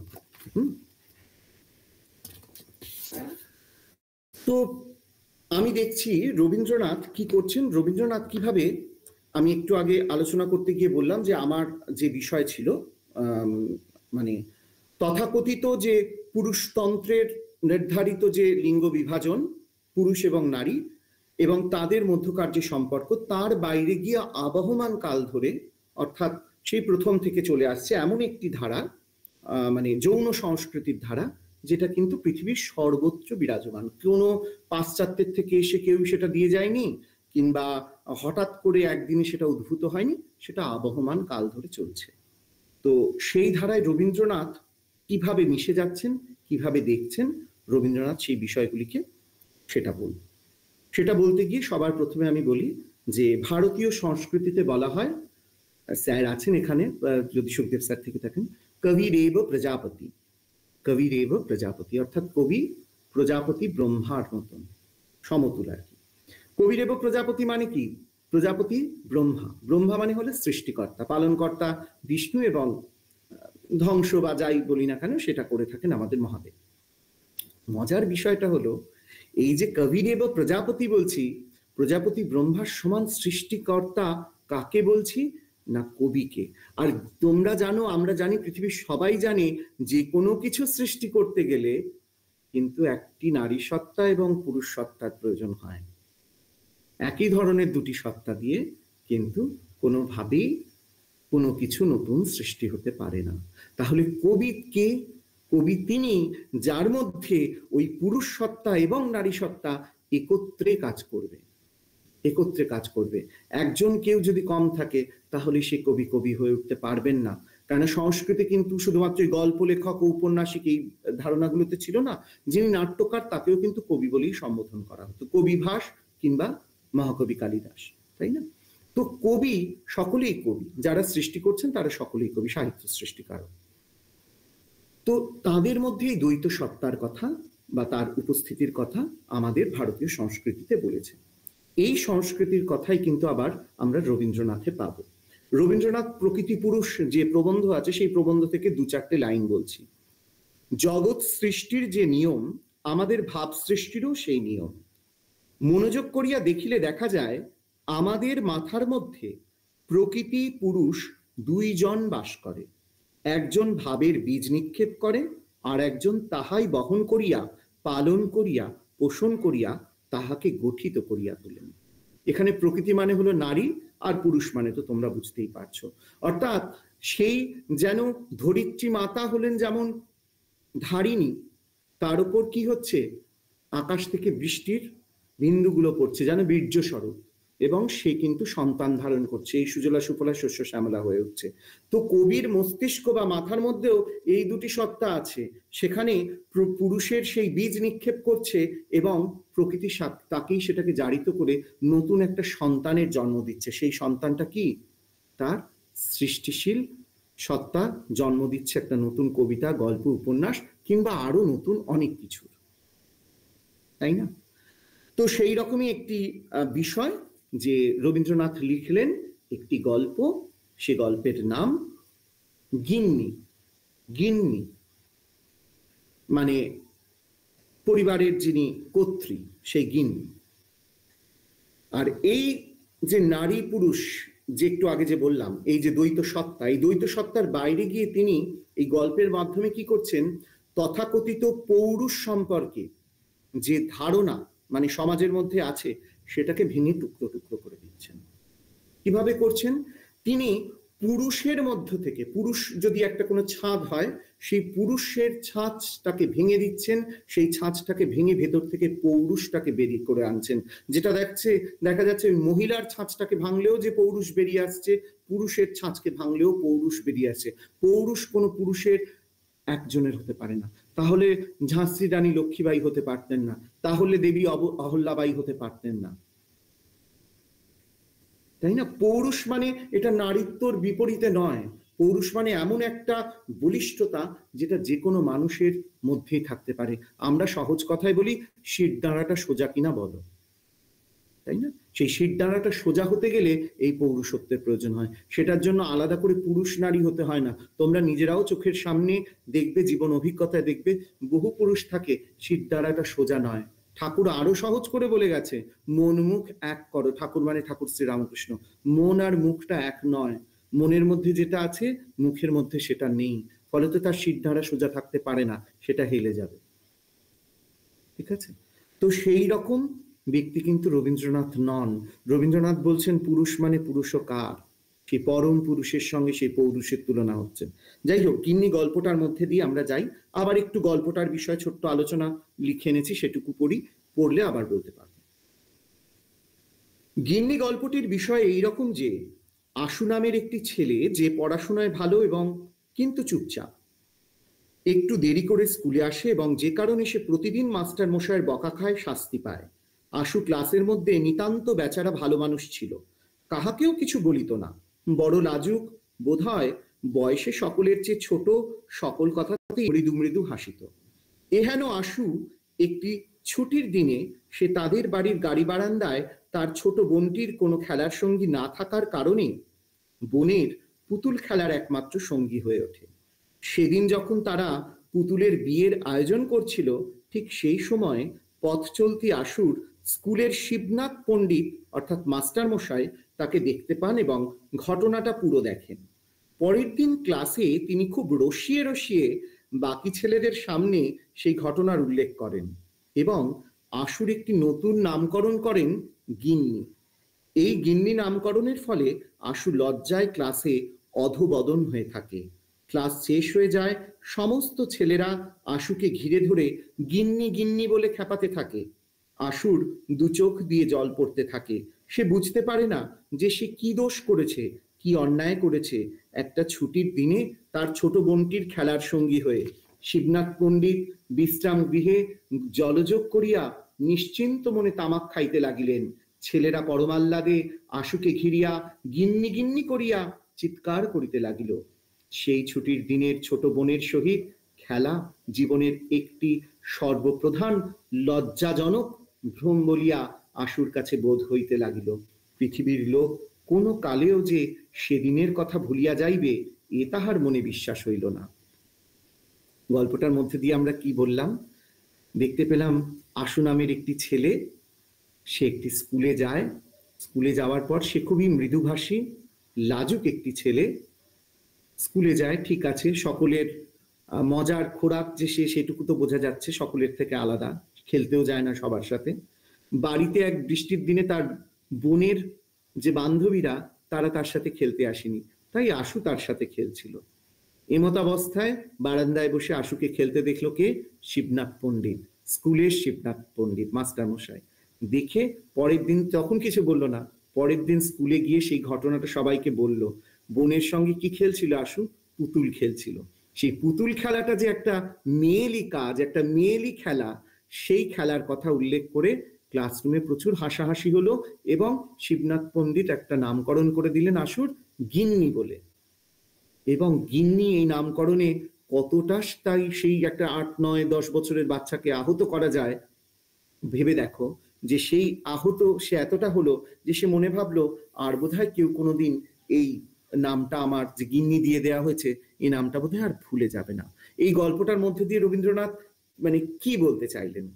এক, সাধারণ মানুষ ঠিক কিভাবে ছোটবেলা থেকেই একজন পুরুষ এবং একজন মহিলাকে পৃথক করে দেখতে শেখায়, তাই না? শুধু পোশাক পরিচ্ছদে নয়, আচার আচরণে নয়, খেলাধুলার মধ্যেও থাকে নারী এবং পুরুষের ফারাক। সামান্য খেলেছিল, একটু পুতুল খেলেছিল, তার দায়ও তাকে গিন্নি গিন্নি অপমান সহ্য করতে হচ্ছে। এক। দুই, জেন্ডার স্টিরিওটাইপিং। জেন্ডার স্টিরিওটাইপিং কার? সেই শিবনাথ মাস্টার মশাই। তিনি কি করছেন? তিনি এমন ভাবে দেখছেন যে জগতে পুতুল খেলাটা একটা পুরুষের কাছে লজ্জার কাজ, অপমানের কাজ। আলপনা দেওয়াটা একটা পুরুষের কাছে লজ্জার কাজ, সেলাই করাটা একটা পুরুষের কাছে লজ্জার কাজ। একইভাবে এটা ভেবো না মহিলার কাছেও তাই। মহিলা 10টি পুরুষের সঙ্গে মিলে ক্রিকেট খেলতে যাবে, সেটাও তার লজ্জা করে না? সব ছেলেদের মধ্যে বসে খেলছো তুমি। এইভাবে আমরা কিন্তু জেন্ডার স্টেরিওটাইপিং করতে পারি। তাহলে দেখো একটা গল্পের মধ্যে গিয়ে কিন্তু আমরা কেমন ভাবে দুটো বিষয় দেখতে পাচ্ছি, তার পাশাপাশি আরো একটা বিষয় দেখতে পাচ্ছি। মানে আমি বলতে চাইছি রবীন্দ্রনাথের প্রত্যেকটা টেক্সটকে আমরা কিভাবে পড়তে পারি। আবার দেখো গিন্নি বলাটা, এই যে গিন্নি বলছে, বর্তমান যুগে আমরা কাউকে গিন্নি খুব একটা বলি না, আমরা কি বলি? আমরা বলি লেডিস, তাই না? তো এই গিন্নি বলাটার অনেকটা ওল্ড, মানে এই লেডিস যে আমরা বলছি, একটা নারী সুলভ যে কোনো ছেলেকে দেখতে পাচ্ছি বা মেয়েদের মতন কোনো কাজ করে ফেলেছে, আমরা চট করে তাকে বলে ফেলছি লেডিস। এই লেডিস বলাটা ওই গিন্নি বলাটারই তো ওল্ডার ভার্সন, তাই না? মানে আজকে আমরা বলছি লেডিস, সেদিন আমরা বলতাম গিন্নি। ওল্ডার ভার্সনটা হলো গিন্নি। তো কিন্তু আবার ওই যে আশুর যে মনের অবস্থাটা, তার মানে যে ব্যক্তিকে আমরা অপমান করছি, একবার ভেবে দেখো, তার মানে রবীন্দ্রনাথ দেখিয়ে দিচ্ছেন সেই ব্যক্তি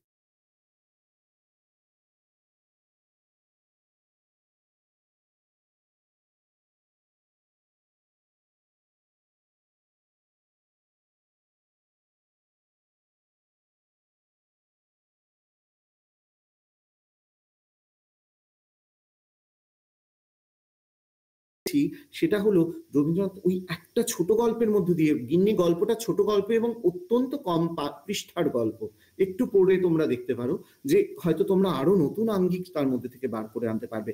আমি তো মাত্র 2-4টি বলছি। এরপর এই গল্পটা এখানে শেষ হয়ে গেলে আমার কাজ হয়তো শেষ হয়ে যেত, কিন্তু গবেষক তো গবেষণার কাজ করবেই। আমি দেখার চেষ্টা করেছি যে এই গল্পটা কিভাবে রবীন্দ্রনাথের ব্যক্তি জীবনের সঙ্গে মিশে আছে। রবীন্দ্রনাথের ব্যক্তি জীবন মানে তার ছেলেবেলা, তার জীবন স্মৃতি। গ্রন্থে রবীন্দ্রনাথ নিজের জীবন সম্পর্কে যে কথাগুলো বলেছেন, সেই কথাগুলো। একজন ওরিয়েন্টাল সেমিনারির কথা বলছিল, যেটা মনে হয় নর্মাল স্কুল বা ওরিয়েন্টাল সেমিনারির কথা বলেছে একজনকে, তো হরনাথ পণ্ডিতের কথা। তো আমি বলছি যে তিনি নর্মাল স্কুলের আর কি মানে শিক্ষক ছিলেন, মনে হচ্ছে ওরিয়েন্টাল স্কুলের কথা বললেন। যাই হোক, রবীন্দ্রনাথের দ্বিতীয় স্কুল, প্রথম স্কুল গেলেন, রবীন্দ্রনাথের ভালো লাগলো না, দ্বিতীয় স্কুল জীবন স্মৃতিতে তোমরা দেখতে পারো।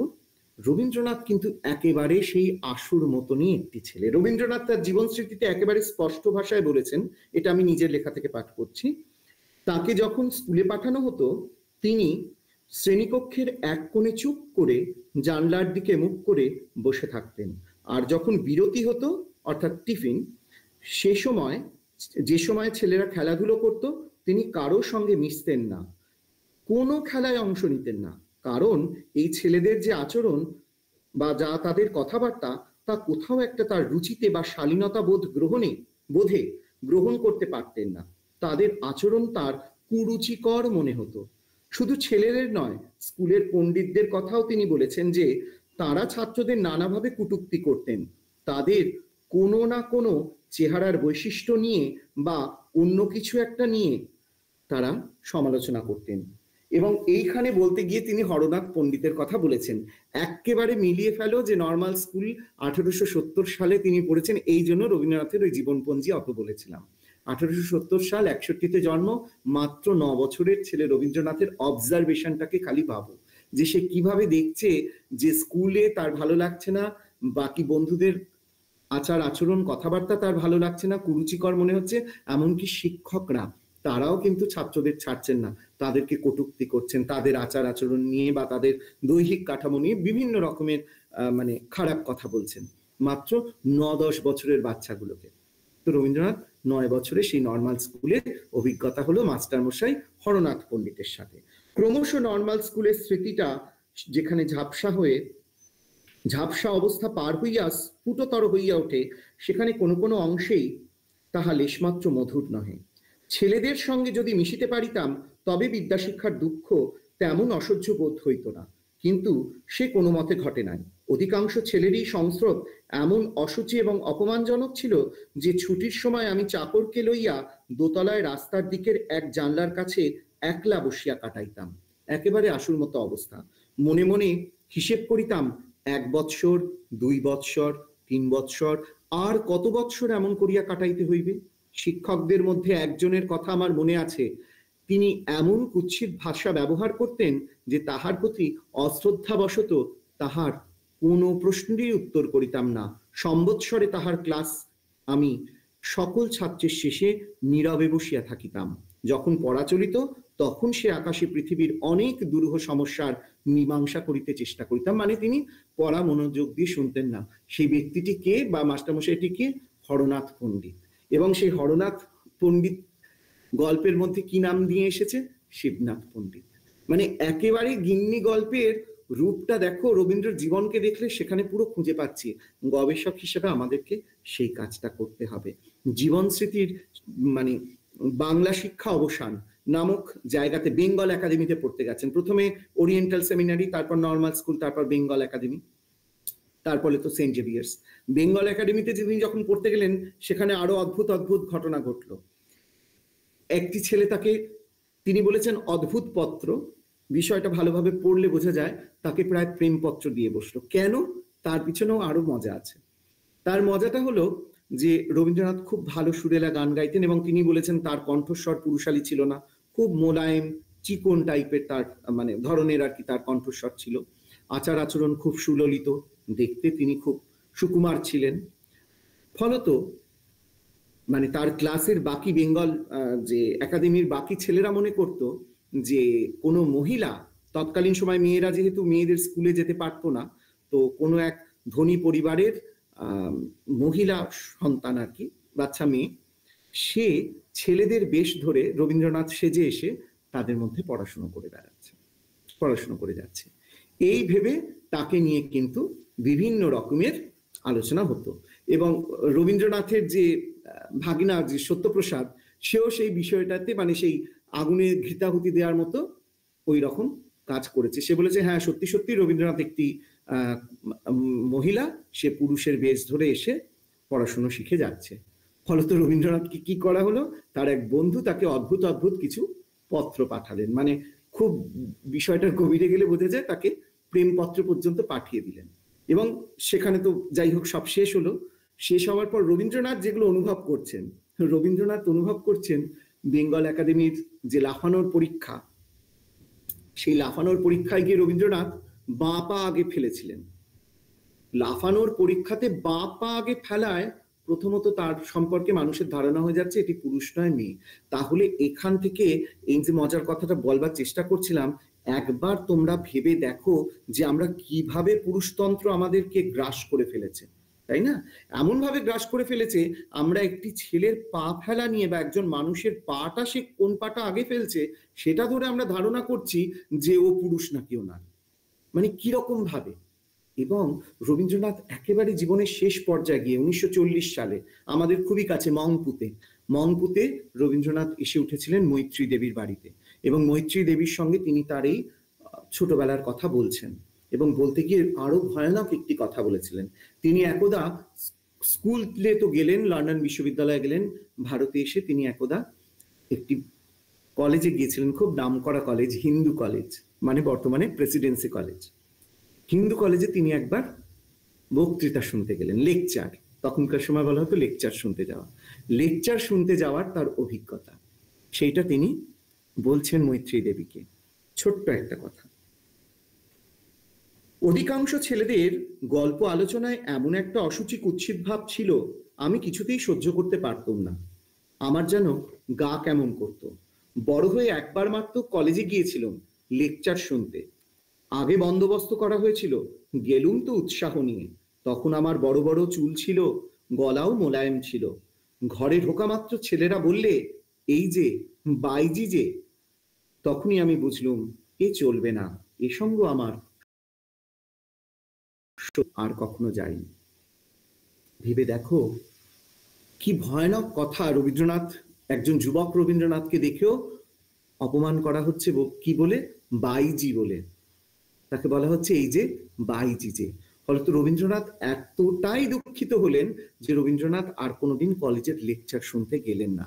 আবার রবীন্দ্রনাথকে এইভাবে ভেবে দেখো, ওই সেই এক কথা যে কাকে আমরা কিভাবে হার্ট করছি সে যেমন ভাবতে পারছেন না, রবীন্দ্রনাথের থেকে আমরা শিখছি।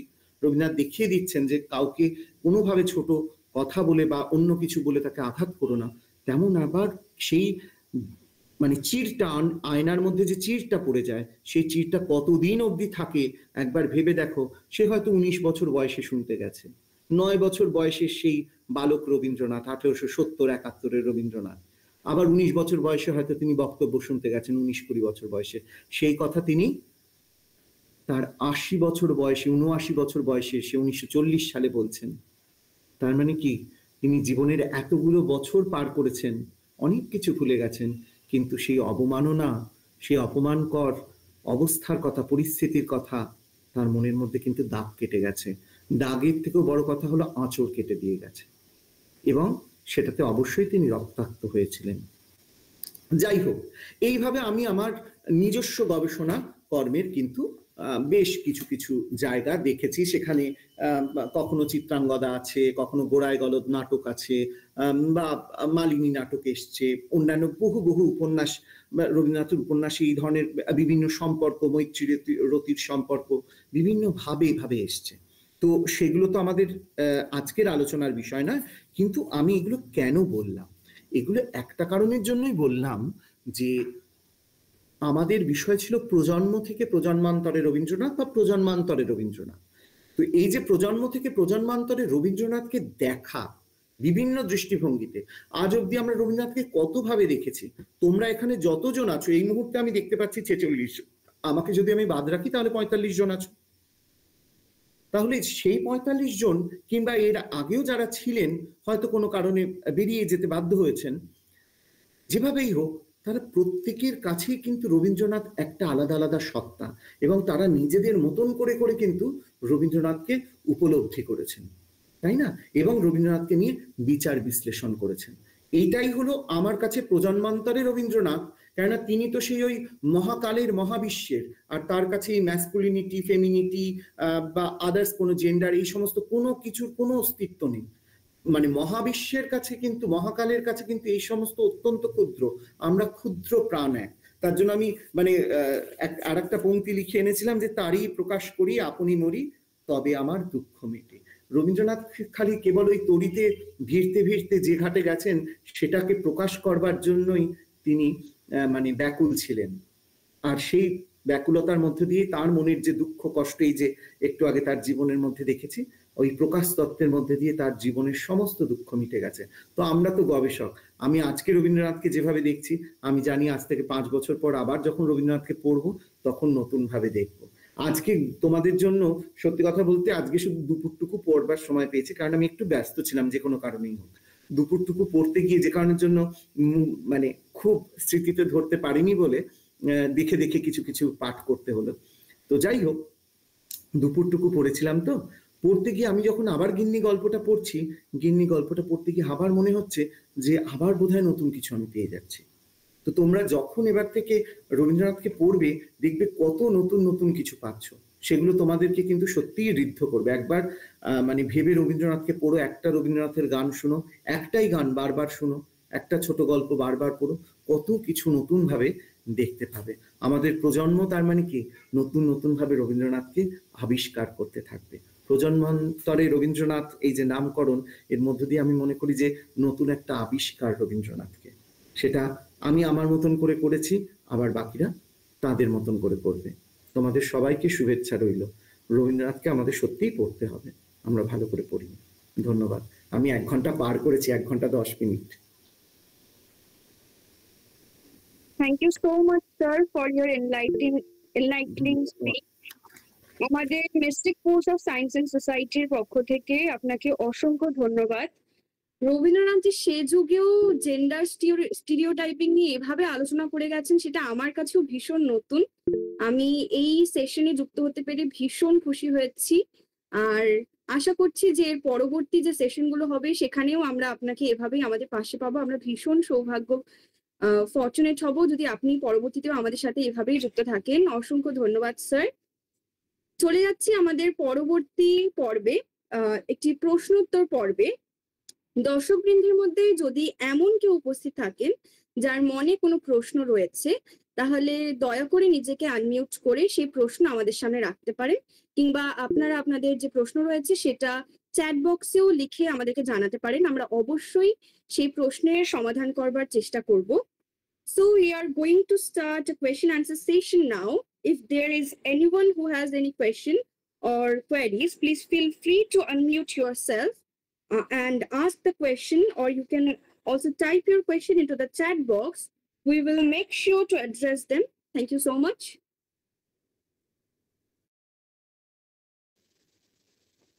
ওকে, আমি দেখতে পাচ্ছি অনন্যা সেন, আপনি কিছু বলতে চাইছেন বোধহয়।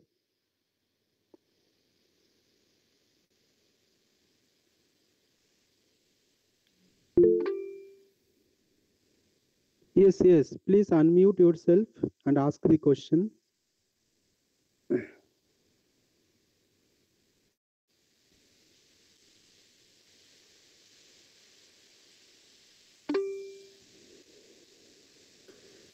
যারা রেইজ হ্যান্ড করছো তারা জিজ্ঞেস করতে পারো।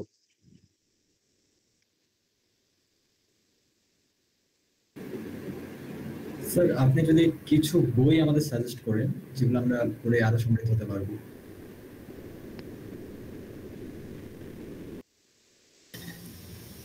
আচ্ছা, বই সাজেস্ট করব বলতে এখানে না একটা মজা আছে, সেটা হলো যে কোন বইটা বলবো। মানে সর্বপ্রথম তো হলো রবীন্দ্রনাথকে পড়তে গেলে রবীন্দ্রনাথ তো নিজে, মানে আমার নিজের বাড়িতে আছে 18 খণ্ডের সুলভ রচনাবলীটা বিশ্বভারতীর। তো সব থেকে ভালো হলো রবীন্দ্রনাথকে পড়তে গেলে রবীন্দ্রনাথকে পড়া।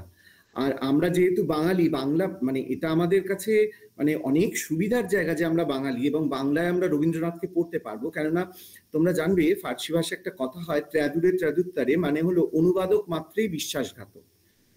মানে যখন আমরা কোনো কিছুর থেকে অনুবাদ করি, আসলে অনুবাদকদেরকে এখানে অবমাননা করা হচ্ছে না, অনুবাদকদেরকে বলা হচ্ছে যে অনুবাদটা কখনো না মানে ঠিকঠাক হয় না। মানে আমি যেটাকে হৃদয় বলবো তুমি সেটাকে হার্ট বলবে, সেটা দিয়ে হয় না। হার্ট আর হৃদয়, বা মানে বাঙালির কাছে হৃদয় আর ইংরেজির কাছে হার্ট ব্যাপারটা এক নয়। তার জন্য ওরা অন্যভাবে লাইনটাকে আর কি লিখবে। তো খুব স্বাভাবিকভাবে রবীন্দ্রনাথকে পড়তে গেলে আমার মনে হয় সর্বপ্রথম মানে নিজে রবীন্দ্রনাথকে পড়া উচিত। রবীন্দ্রনাথের যে বইগুলি আছে, রবীন্দ্রনাথকে সহজ ছোট ছোট গল্পগুলোর থেকে শুরু করো। যদি কবিতা পড়তে কঠিন মনে হয় তাহলে ছোট গল্পগুলোর থেকে শুরু করতে পারি। এমনিতে তো রবীন্দ্রনাথকে আমরা টুকটাক পড়েইছি, মানে পড়িনি আমরা এখানে কেউ এমন নেই, কিন্তু আমরা তার যে কোনো বিষয় নিয়ে যদি মানে আর একটা যে তুমি যেটা বললে যে বই মানে রেফারেন্স বুক আমরা এইভাবে পড়তে পারি যে তুমি যে বিষয়টা নিয়ে ভাবছো, ঠিক আছে, তুমি যে বিষয়টা নিয়ে ভাবছো, মানে তুমি ধরো গবেষণা কর্মের জন্য এমন একটা দিক দেখলে। আমি একটু আগে যেটা বললাম যে অনুবাদক রবীন্দ্রনাথ এবং অনুবাদক রবীন্দ্রনাথের মধ্যেও আমরা তুলনা করব এইভাবে যে রবীন্দ্রনাথ অন্যের কবিতা বা গল্প অনুবাদ করতে গিয়ে বাংলায় সেটাকে কিভাবে দেখছেন, আর রবীন্দ্রনাথ নিজে যখন অনুবাদ করছেন নিজের লেখা সেটাকে কিভাবে অনুবাদ করছেন। এই দুটো বিষয়কে যদি আমরা সামনাসামনি রাখি তাহলে প্রথমত তাই সেই লেখাগুলো পড়া, এবং লেখাগুলো পড়ার পাশাপাশি অনুবাদক রবীন্দ্রনাথ সম্পর্কিত যা বই আমি পাবো সেইগুলোকে পড়া, কোন সময় লিখছেন, বা রবীন্দ্র জীবনী যেটা প্রভাত কুমার মুখোপাধ্যায়ের বলো কিংবা প্রশান্ত কুমার পালের বলো, সেইগুলোকে দেখা, সেই খণ্ডে কোন টাইম মানে কোন সময় পর্বে কোনটা ঘটেছে সেইগুলোকে দেখা। আর ওভারঅল রবীন্দ্রনাথকে জানার জন্য আমি এই মুহূর্তে কোনো বই বলতে পারছি না, তবে একটা বই, তুমি যেহেতু বইয়ের কথা বললে, আমার খুব ভালো লাগে পড়তে, তাতে সামগ্রিকভাবে রবীন্দ্রনাথকে ধরবে এমনভাবে বোধহয় কোনো বই কেউ লেখেননি। তবে নিহার রঞ্জন রায়ের রবীন্দ্র সাহিত্যের ভূমিকা, নিহার রঞ্জন রায় রবীন্দ্র সাহিত্যের ভূমিকা বলে যে বইটি আছে, নিহার রঞ্জন রায়ের নাম আমরা সকলেই জানি, বাঙালির ইতিহাস যিনি লিখেছেন, অত্যন্ত ভালো বই। আর ওর ওই একই ভাবে মানে তোমাদের রবীন্দ্র সাহিত্যের ভূমিকা যে বইটি, এটা খুব ভালো বই, খুব ভালো বই। মানে আর নিহার বাবুর লেখাটা এমন, মানে পড়লে তুমি ছাড়তে পারবে না, মানে পরপর লাইনগুলো পড়া যায়। এইটা পড়ে দেখতে পারো। তারপর তুমি যদি তোমার কোনো গবেষণার বিষয় ঠিক করে বলো যে এই বিষয়ক আমি একটা বিষয় জানতে চাইছি, তাহলে সেই বিষয়ের লেখাটা পড়লে বা রেফারেন্স গুলো পড়লে নতুন কিছু আবার জানতে পারো।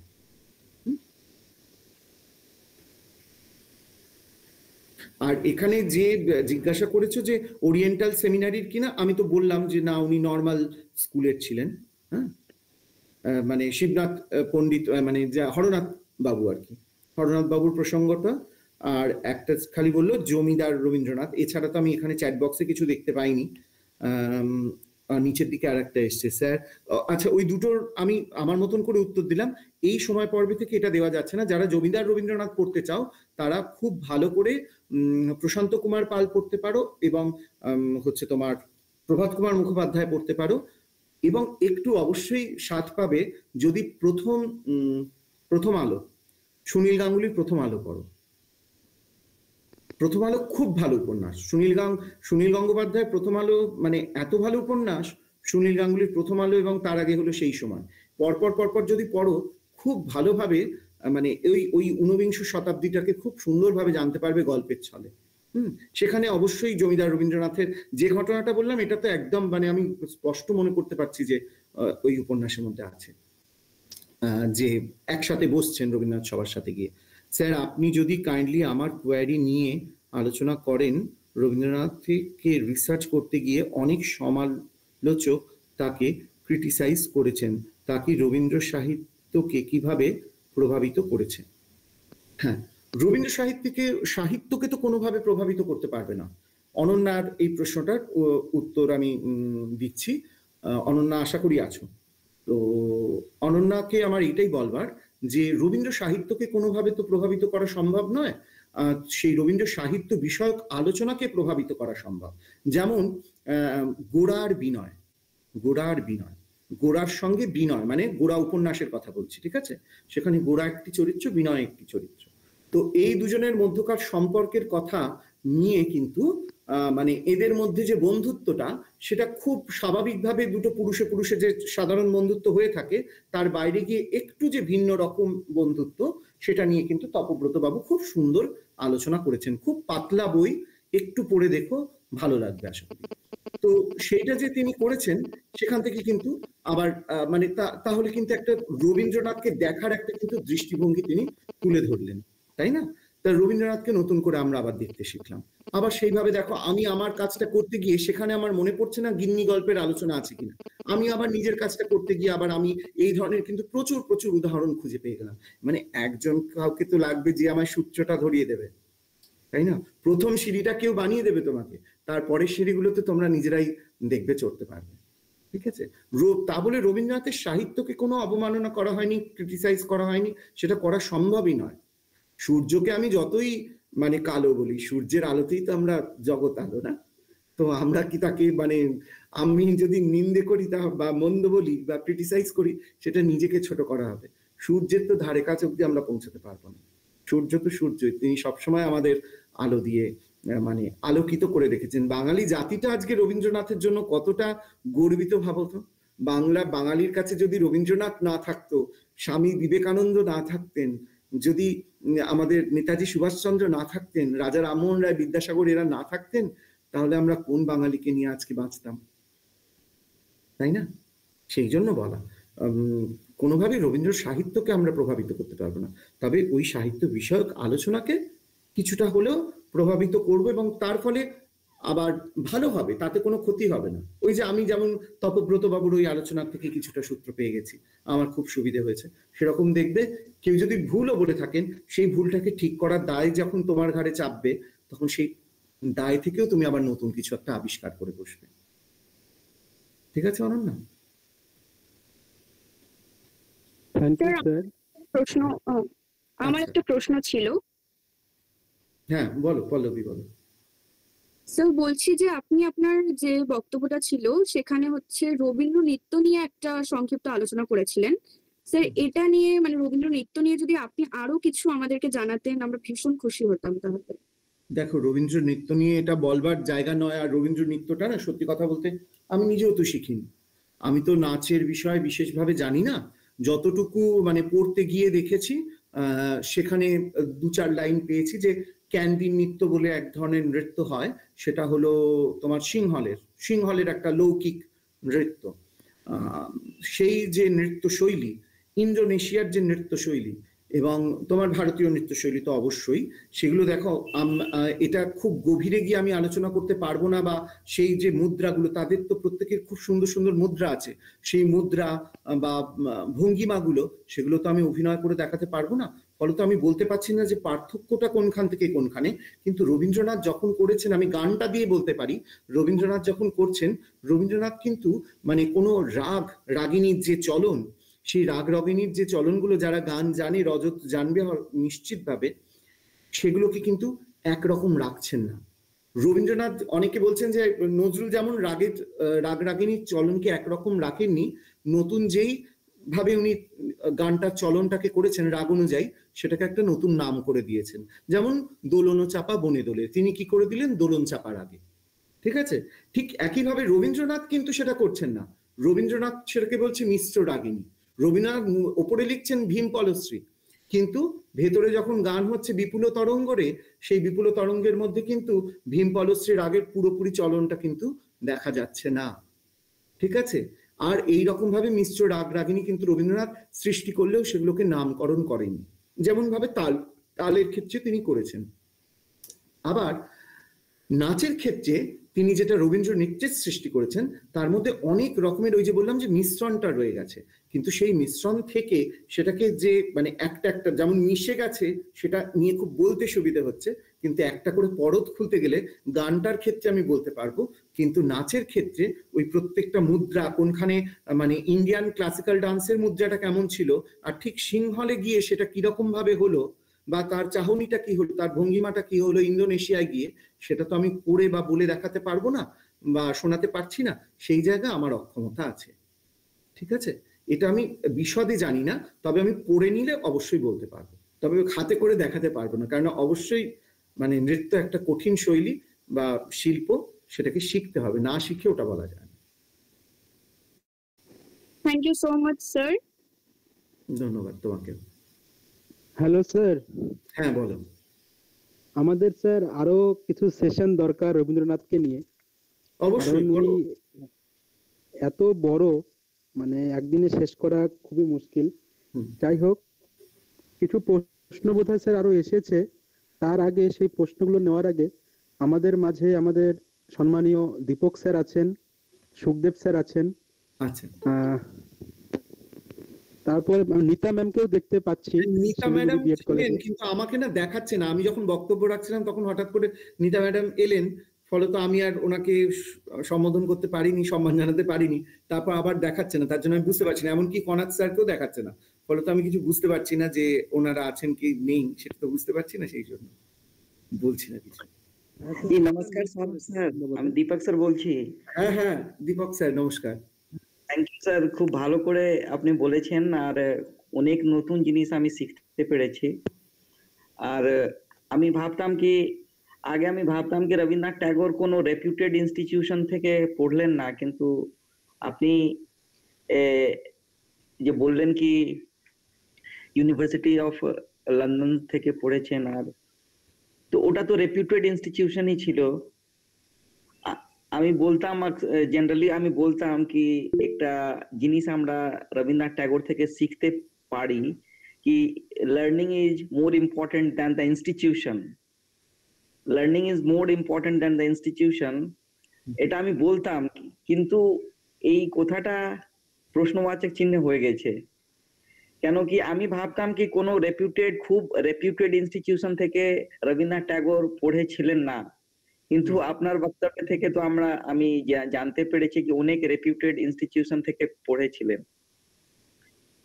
হ্যাঁ স্যার, এখানে আমি যেটা বলতে চাইলাম, রেপুটেড ইনস্টিটিউশনে কিন্তু তিনি গিয়েছিলেন, মানে মানে ভর্তি করা হয়েছিল তাকে, কিন্তু কোথাও থেকে তিনি মানে ডিগ্রিটা নিয়ে বেরিয়ে আসতে পারেনি। মানে ইউনিভার্সিটি অফ লন্ডনে তিনি গিয়েছেন অবশ্যই, কিন্তু ডিগ্রিটা তো পাশ করে বেরিয়ে আসতে পারেননি। বা সেন্ট জেভিয়ার্স স্কুলে গিয়েছেন, কিন্তু কোনো ডিগ্রি অর্জন করে বা কোনো ক্লাস পাশ করেও তিনি বেরিয়ে আসতে পারেননি। 2-4 দিনের জন্য তিনি যাচ্ছেন, তারপর স্কুল ছেড়ে বেরিয়ে আসছেন। ফলত একটা বৎসরান্তে যে পরীক্ষা হয়, সেই পরীক্ষার মাধ্যমে যে তিনি মানে পরীক্ষা দিয়ে পাশ করে বেরিয়ে আসবেন, এটা রবীন্দ্রনাথের জীবনে হয়নি। সেই জন্য আমি বললাম যে প্রথাগত ইনস্টিটিউশনে পড়াটা কিন্তু তার জীবনে হয়নি, কিন্তু গোটা জীবন তাকে রবীন্দ্রনাথ তৈরি করে দিয়ে গেছে। এইটা একটা, শুধুমাত্র এই নয়, লন্ডন বিশ্ববিদ্যালয় নয়, অক্সফোর্ড বিশ্ববিদ্যালয়েও তিনি শুধুমাত্র বক্তব্য রাখেননি, তাকে অক্সফোর্ড বিশ্ববিদ্যালয়ের থেকে, মানে আমি সেই সময় বলতে গিয়ে ভুলে গিয়েছি, ওই যেটা হয় যে কম সময় ধরে পড়লে হয়, যে শুধুমাত্র ক্যালকাটা ইউনিভার্সিটি থেকে তাকে ডিলিট উপাধি দেওয়া হয়নি। ডিলিট মানে হলো সর্বোচ্চ উপাধি, ঠিক আছে, সর্বোচ্চ মানে শিক্ষাক্ষেত্রে সর্বোচ্চ উপাধি। তো সেটা শুধুমাত্র ক্যালকাটা ইউনিভার্সিটি থেকে দেওয়া হয়নি, তাকে অক্সফোর্ড বিশ্ববিদ্যালয় থেকেও ডিলিট উপাধি দেওয়া হয়েছে, ঠিক আছে। কিন্তু তার প্রথাগত কোনো মানে শিক্ষা ছিল না, প্রথাগত তার কোনো শিক্ষা ছিল না। তিনি ক্যালকাটা ইউনিভার্সিটির রামতনু লাহিড়ী অধ্যাপক ছিলেন। রামতনু লাহিড়ী বলে একটা চেয়ার প্রফেসর, ওটা মানে ওনার রামতনু লাহিড়ী বিখ্যাত মানে মানুষ, তার নামে একটা চেয়ার আছে সে বাংলা ডিপার্টমেন্টে, সেই চেয়ার প্রফেসর রবীন্দ্রনাথ ছিলেন, মানে অধ্যাপক রবীন্দ্রনাথ। এটা আবার একটা নতুন বিষয় যে অধ্যাপক রবীন্দ্রনাথ সেই অবস্থায় তিনি কি কি কাজ করে গেছেন, কি বক্তব্য রেখে গেছেন, একটা নতুন বিষয় আলোচনা থাকতে পারে। কিন্তু এই যে অধ্যাপক রবীন্দ্রনাথও তিনি হয়েছেন প্রথাগত ডিগ্রি দিয়ে নয়, উনি বড় বড় ইনস্টিটিউশনে গেছেন অবশ্যই। আমরা বলতে পারি স্যার কি মোস্ট অফ দা যে লার্নিং ওনার হয়েছিল মানে ইনফর্মাল ম্যানার মে হয়েছিল, এটা তো আমরা একদম। ওই যে স্যার বললাম যে তরি মানে হলো জীবন তরি, তার ওই জীবন তরি বা জীবনের নৌকাটা, বোটটা যে যে তীরেতে ভিড়েছে সেইখান থেকেই তিনি আহরণ করেছেন। ঠাঁই নাই ছোট সে তরি সোনার তরি, তার সোনার তরিতে কোনো ঠাঁই নেই, এটা হবে না, তিনি সবাইকেই ঠাঁই দিয়েছেন। তিনি মহাবিশ্বের মহাকালের সেই রকমই তার বৃহৎ, তার সেই তরি মানে হলো জীবন তরি। হ্যাঁ, সেখানে তিনি সবটাকেই নিয়ে গেছেন, গ্রহণ করেছেন এবং তাকে বিভিন্নভাবে প্রকাশ করেছেন, তার প্রকাশটাও অনন্ত। Thank you so much sir, খুব ভালো লেগেছে স্যার। ধন্যবাদ স্যার। Thank you sir.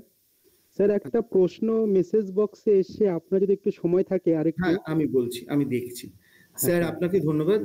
চলে গেল প্রশ্নটা। ভানু সিংহ ছদ্মনাম ব্যবহার করেছেন, পরবর্তীতে তার ছদ্মনাম অনেক রকমের পরিবর্তন করা হয়েছে। একাধিক ছদ্মনাম ব্যবহারের পিছনে রবীন্দ্রনাথের কি কোনো প্রজন্মগত ছাপ ছিল? প্রজন্মগত ছাপ বলতে তৎকালীন সময়ের মানে যে ছাপ তুমি সেটা মানে বলছো না, মানে কি মানে সেই সময়ের জন্য?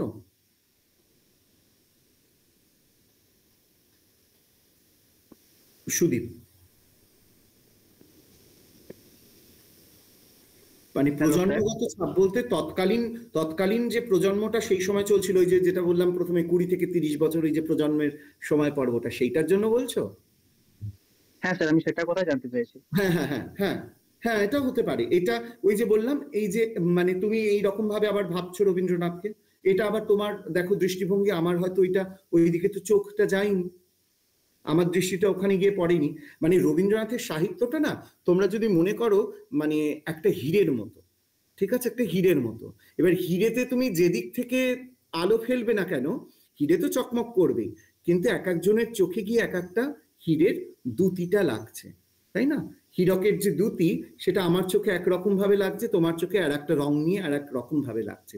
তোমার চোখে হয়তো ছদ্মনামের ব্যাপারগুলো ধরা পড়েছে। হ্যাঁ, হতে পারে খুব সুন্দর একটা বিষয় যে তৎকালীন সময়ে যে সমস্ত সাহিত্যিকরা আসছেন এক একজনের 3টে 4টে করে, এমনকি বিদ্যাসাগরেরও একাধিক ছদ্মনাম থাকছে। তো এই ছদ্মনামগুলো ব্যবহারের তো কিছু কারণ অবশ্যই ছিল, কিন্তু একাধিকবার একাধিক রকমের ছদ্মনাম ব্যবহারের পিছনের কারণটা কি ছিল সেটা হয়তো প্রজন্মের জন্য কিছুটা, যে সময় পর্বে দাঁড়িয়ে সবাই করছে তাহলে আমিও করি, সেটা হতে পারে। সেটা হতে পারে, এটা সঠিকভাবে না জেনে তো বলা উচিত হবে না। তবে তুমি এটা নিয়ে আগামী দিনে আরো পড়াশোনা করতে পারো, নিশ্চয়ই নতুন কিছু জানবে। এটা খুব সুন্দর একটা বিষয়। অনেক ধন্যবাদ সুবীর, খুব ভালো একটা বিষয় তুমি আমাদের আলোকপাত করলে। Hello sir. হ্যাঁ বলো স্যার, আমার একটা ছোট্ট প্রশ্ন আছে। বলো। বিষয়টা স্যার একটু অন্যরকম মনে হলেও হতে পারে, ঠিক আছে। এই কারণে আমি প্রথমেই কবিগুরুর প্রতি ক্ষমা চেয়ে নিচ্ছি। ওই যে বললাম সর্বং সাহা রবীন্দ্রনাথ, রবীন্দ্রনাথ তো সবকিছু সহ্য করে যাচ্ছে। হ্যাঁ স্যার, হ্যাঁ স্যার, বিষয়টা আর কিছুই নয়। যদি স্যার আমরা রবীন্দ্রনাথকে এভাবে একটু দেখি যে রবীন্দ্রনাথ ঠাকুর কে, আমরা মূলত বলে থাকি যে তিনি বড় সাহিত্যিক, ঔপন্যাসিক, প্রবন্ধকার, সঙ্গীতজ্ঞ, আরো যা যা বিশেষণ আছে তার সঙ্গে সেটা বিশেষিত হয়। যদি এভাবে দেখি যে স্যার উনি ছিলেন সে সময়ের দা প্রিন্স দ্বারকানাথ ঠাকুরের নাতি এবং মহর্ষি দেবেন্দ্রনাথ ঠাকুরের পুত্র। তো একটা পারিবারিক গরিমা তার কাছে সবসময় ছিল। এবার বিষয় হচ্ছে যে আপনি যেমন বললেন যে উনি জমিদার ছিলেন, সেটাই স্যার আমার বিষয় আর কি আজকের। যে দেখা যাচ্ছে স্যার 1894 সালে রবীন্দ্রনাথ ঠাকুর চাষিদেরকে তাদের খাজনার হারটা বাড়িয়ে দিচ্ছেন এবং পরবর্তীতে তার সময়কালেও কিন্তু ওই জমিদার বিরোধী আন্দোলন হয়েছে। আবার রবীন্দ্রনাথ ঠাকুর একজন জমিদার হয়ে লিখছেন 2 বিঘা জমি, যে রাজার হস্ত করে সমস্ত কাঙ্গালের চুরি। তাই তো স্যার? একদম ঠিক। আবার সেখানে তিনি লিখছেন আমি শুনে হাসি আখি জলে ভাসি, এই ছিল মোর ঘটে, তুমি মহারাজ সাধু হলে আজ, আমি আজ চোর বটে। আবার তিনি লিখছেন নম নম সুন্দরী মম জননী বঙ্গভূমি, গঙ্গার তীর স্নিগ্ধ সমীর, জীবন জুড়ালে তুমি। এই যে এই দুটি কবিতা লাইন, এটা 2 বিঘা জমি থেকেই তিনি লিখছেন। হ্যাঁ, 2 বিঘা জমির কবিতার মধ্যে থেকে তুমি। হ্যাঁ, 2 বিঘা জমি থেকেই তিনি লিখছেন। এবার স্যার যখন জমিদার বিরোধী আন্দোলন শুরু হয়, সেই সময় কবিগুরু বা বিশ্বকবি তিনি কিন্তু জমিদার প্রথার বিরোধী তিনি ছিলেন না, কারণ তার জমিদারি সত্তা থেকেই তার জীবন নির্বাহ হতো। এই একটা বিষয় স্যার আছে। আর একটা স্যার একটু বলে দিই, সেটা হচ্ছে রবীন্দ্রনাথ ঠাকুরের যে পৈতৃক ব্যবসা ছিল, কারণ আমরা প্রিন্স দ্বারকানাথ ঠাকুর নাম জানি, তিনি খুবই বড় মানের সেই সময়ের one of the greatest business tycoon. হ্যাঁ একদম। তাদের যে ব্যবসা ছিল তার মধ্যে অন্যতম ছিল পতিতালয় ব্যবসা। আমরা যদি একজন লেখক রঞ্জন বন্দ্যোপাধ্যায়, তিনি বলছেন যে খুদ কলকাতাতে 33টা পতিতালয় ছিল। তাহলে স্যার রবীন্দ্রনাথ ঠাকুর কি এই পতিতালয় বা বেশ্যালয় এর বিরোধী ছিলেন? আমরা কিন্তু সেরকম কোনো রেফারেন্স পাচ্ছি না। এই স্যার 2 নম্বর একটা বিষয় গেল। তার সঙ্গে স্যার আরো ছিল মদ এবং আফিমের ব্যবসাও ঠাকুর পরিবার চালাতো। আমি এটা বলছি, ক্ষমা করবেন। না না, ঠিক আছে, আমাকে বলছো নাকি? হ্যাঁ হ্যাঁ।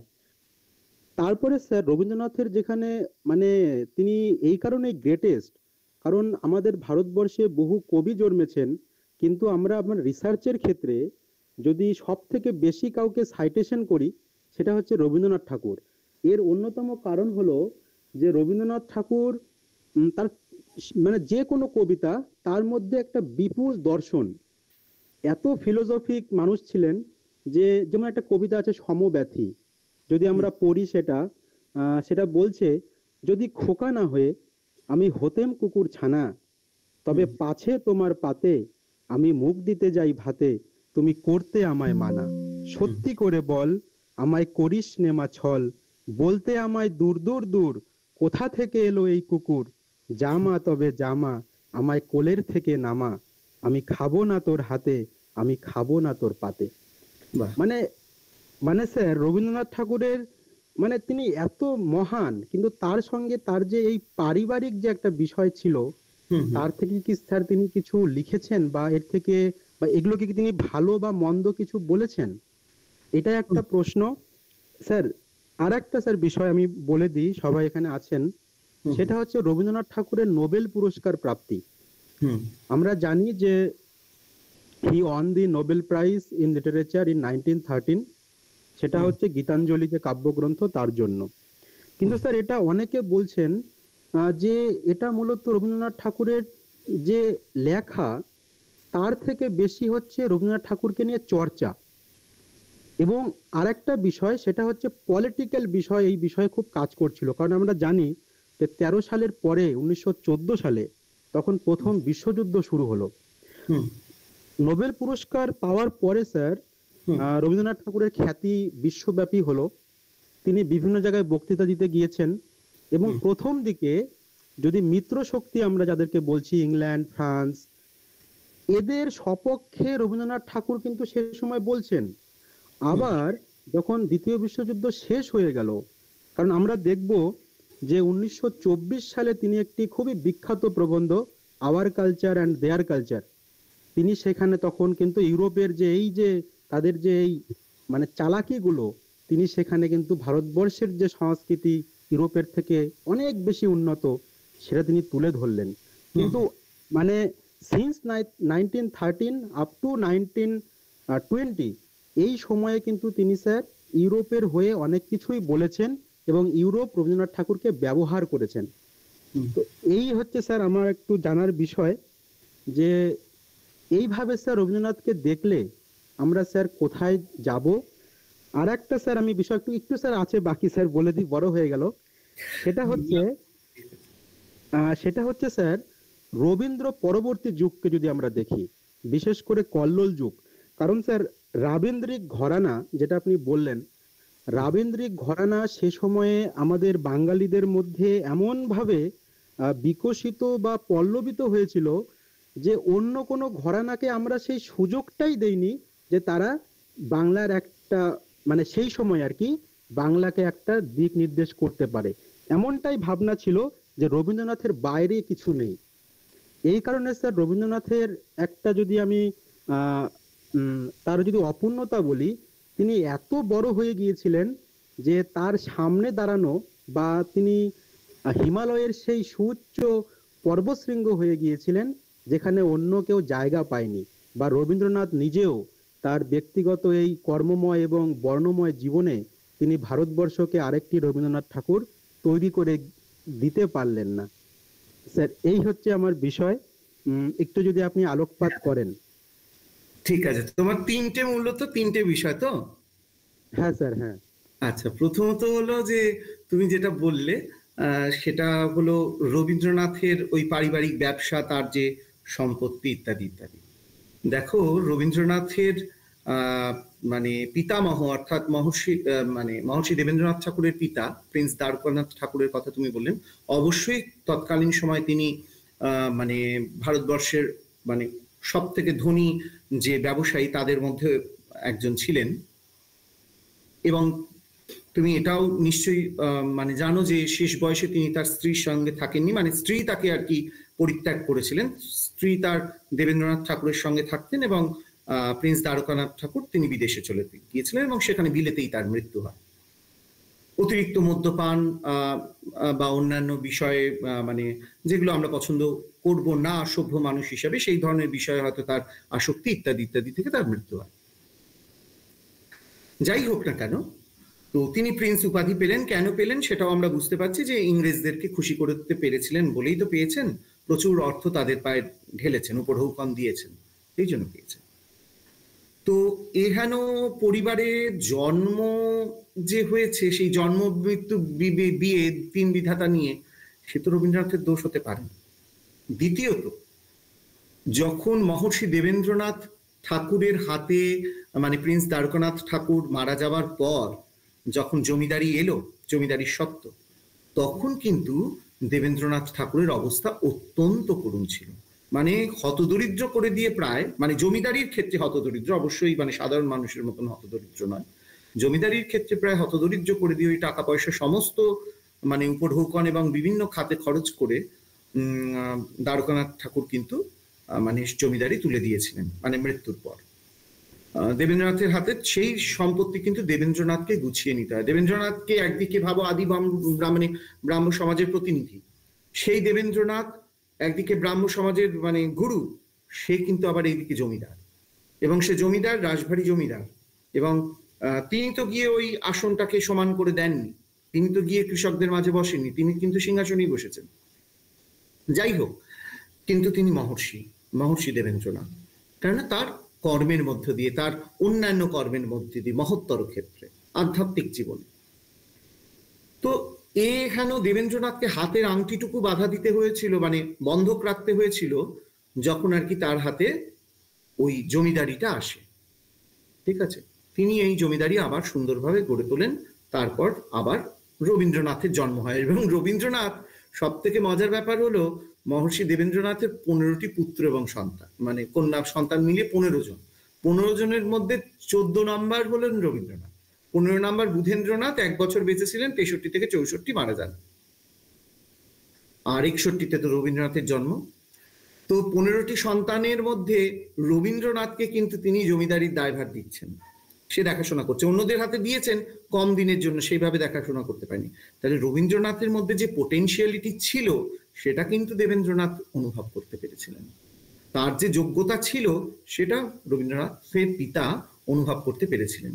এবং দেখো, ওই কারণের জন্যই আমি সেই যে হাতে যখন ওকে 500 টাকা দেয়া হলো, নয়নে তোমারে পায় না দেখিতে রয়েছে নয়নে নয়নে, এই গানটি লেখার জন্য এটা কেন বলেছিলাম, মহর্ষি দেবেন্দ্রনাথ ঠাকুর যেমন তাকে জমিদারি দেখতেও দিচ্ছে, সেই রকম সাহিত্য সাধক রবীন্দ্রনাথকেও কিন্তু সম্বর্ধনা জানাতে তিনি এতটুকু পিছপা হচ্ছেন না, তিনি কিন্তু তাকে সেই বিষয়তেও কিন্তু এগিয়ে দিচ্ছেন, চেয়ার করছেন, তাই না?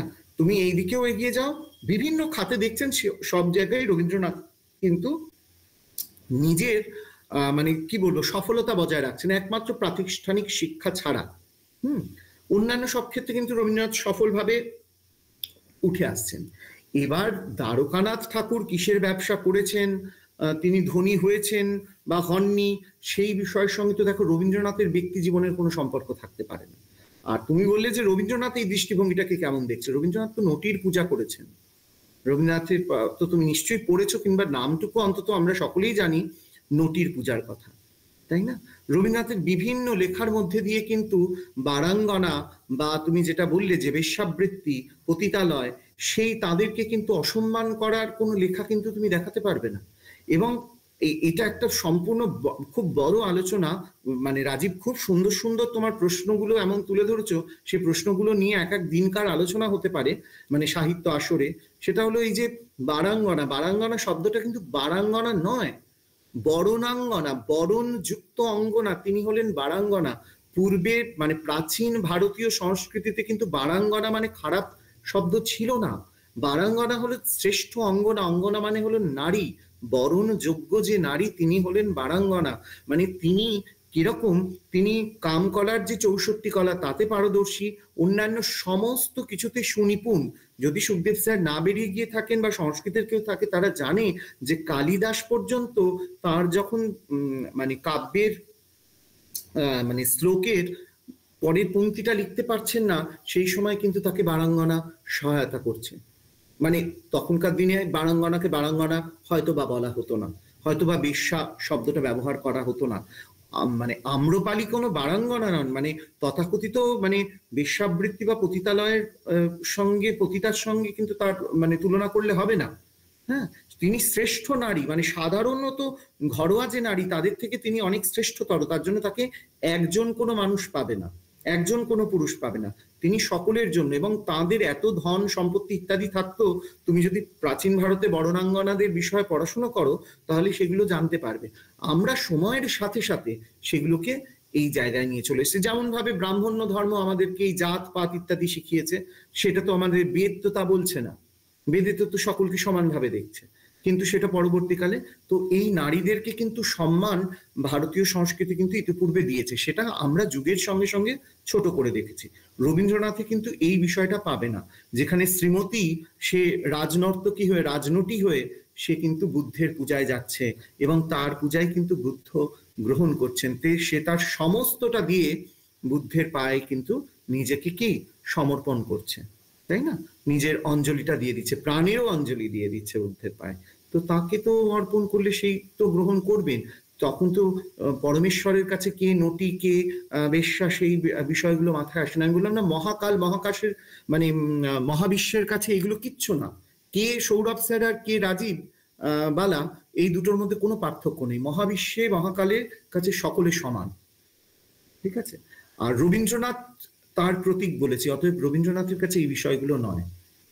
আর পতিতালয় ছিল কি ছিল না সেই বিষয় নিয়ে না রঞ্জন বন্দ্যোপাধ্যায় যেটা বলেছেন, আমি রঞ্জনবাবু আমাদেরই মনে হয় স্কটিশেরই অধ্যাপক ছিলেন, আমি অতটা গভীরভাবে ওনাকে জানি না, তো আমি মানে অন্য ওনার বিপরীতে বলছি না, তবে এটা নিয়ে কিন্তু আমি ফেসবুকে অনেক পোস্ট দেখেছি, কিছু 2-1 বছর আগে থেকে আমি দেখছি এই ধরনের পোস্ট আসছে ফেসবুকে খুব, এবং সেই পোস্টের পরিপ্রেক্ষিতে কিন্তু অন্যরা অনেকেই কিন্তু তথ্য তুলে ধরেছেন, যেখানে কিন্তু স্পষ্টত দেখা যাচ্ছে যে ওই ধরনের ধারণাগুলি ভুল ছিল।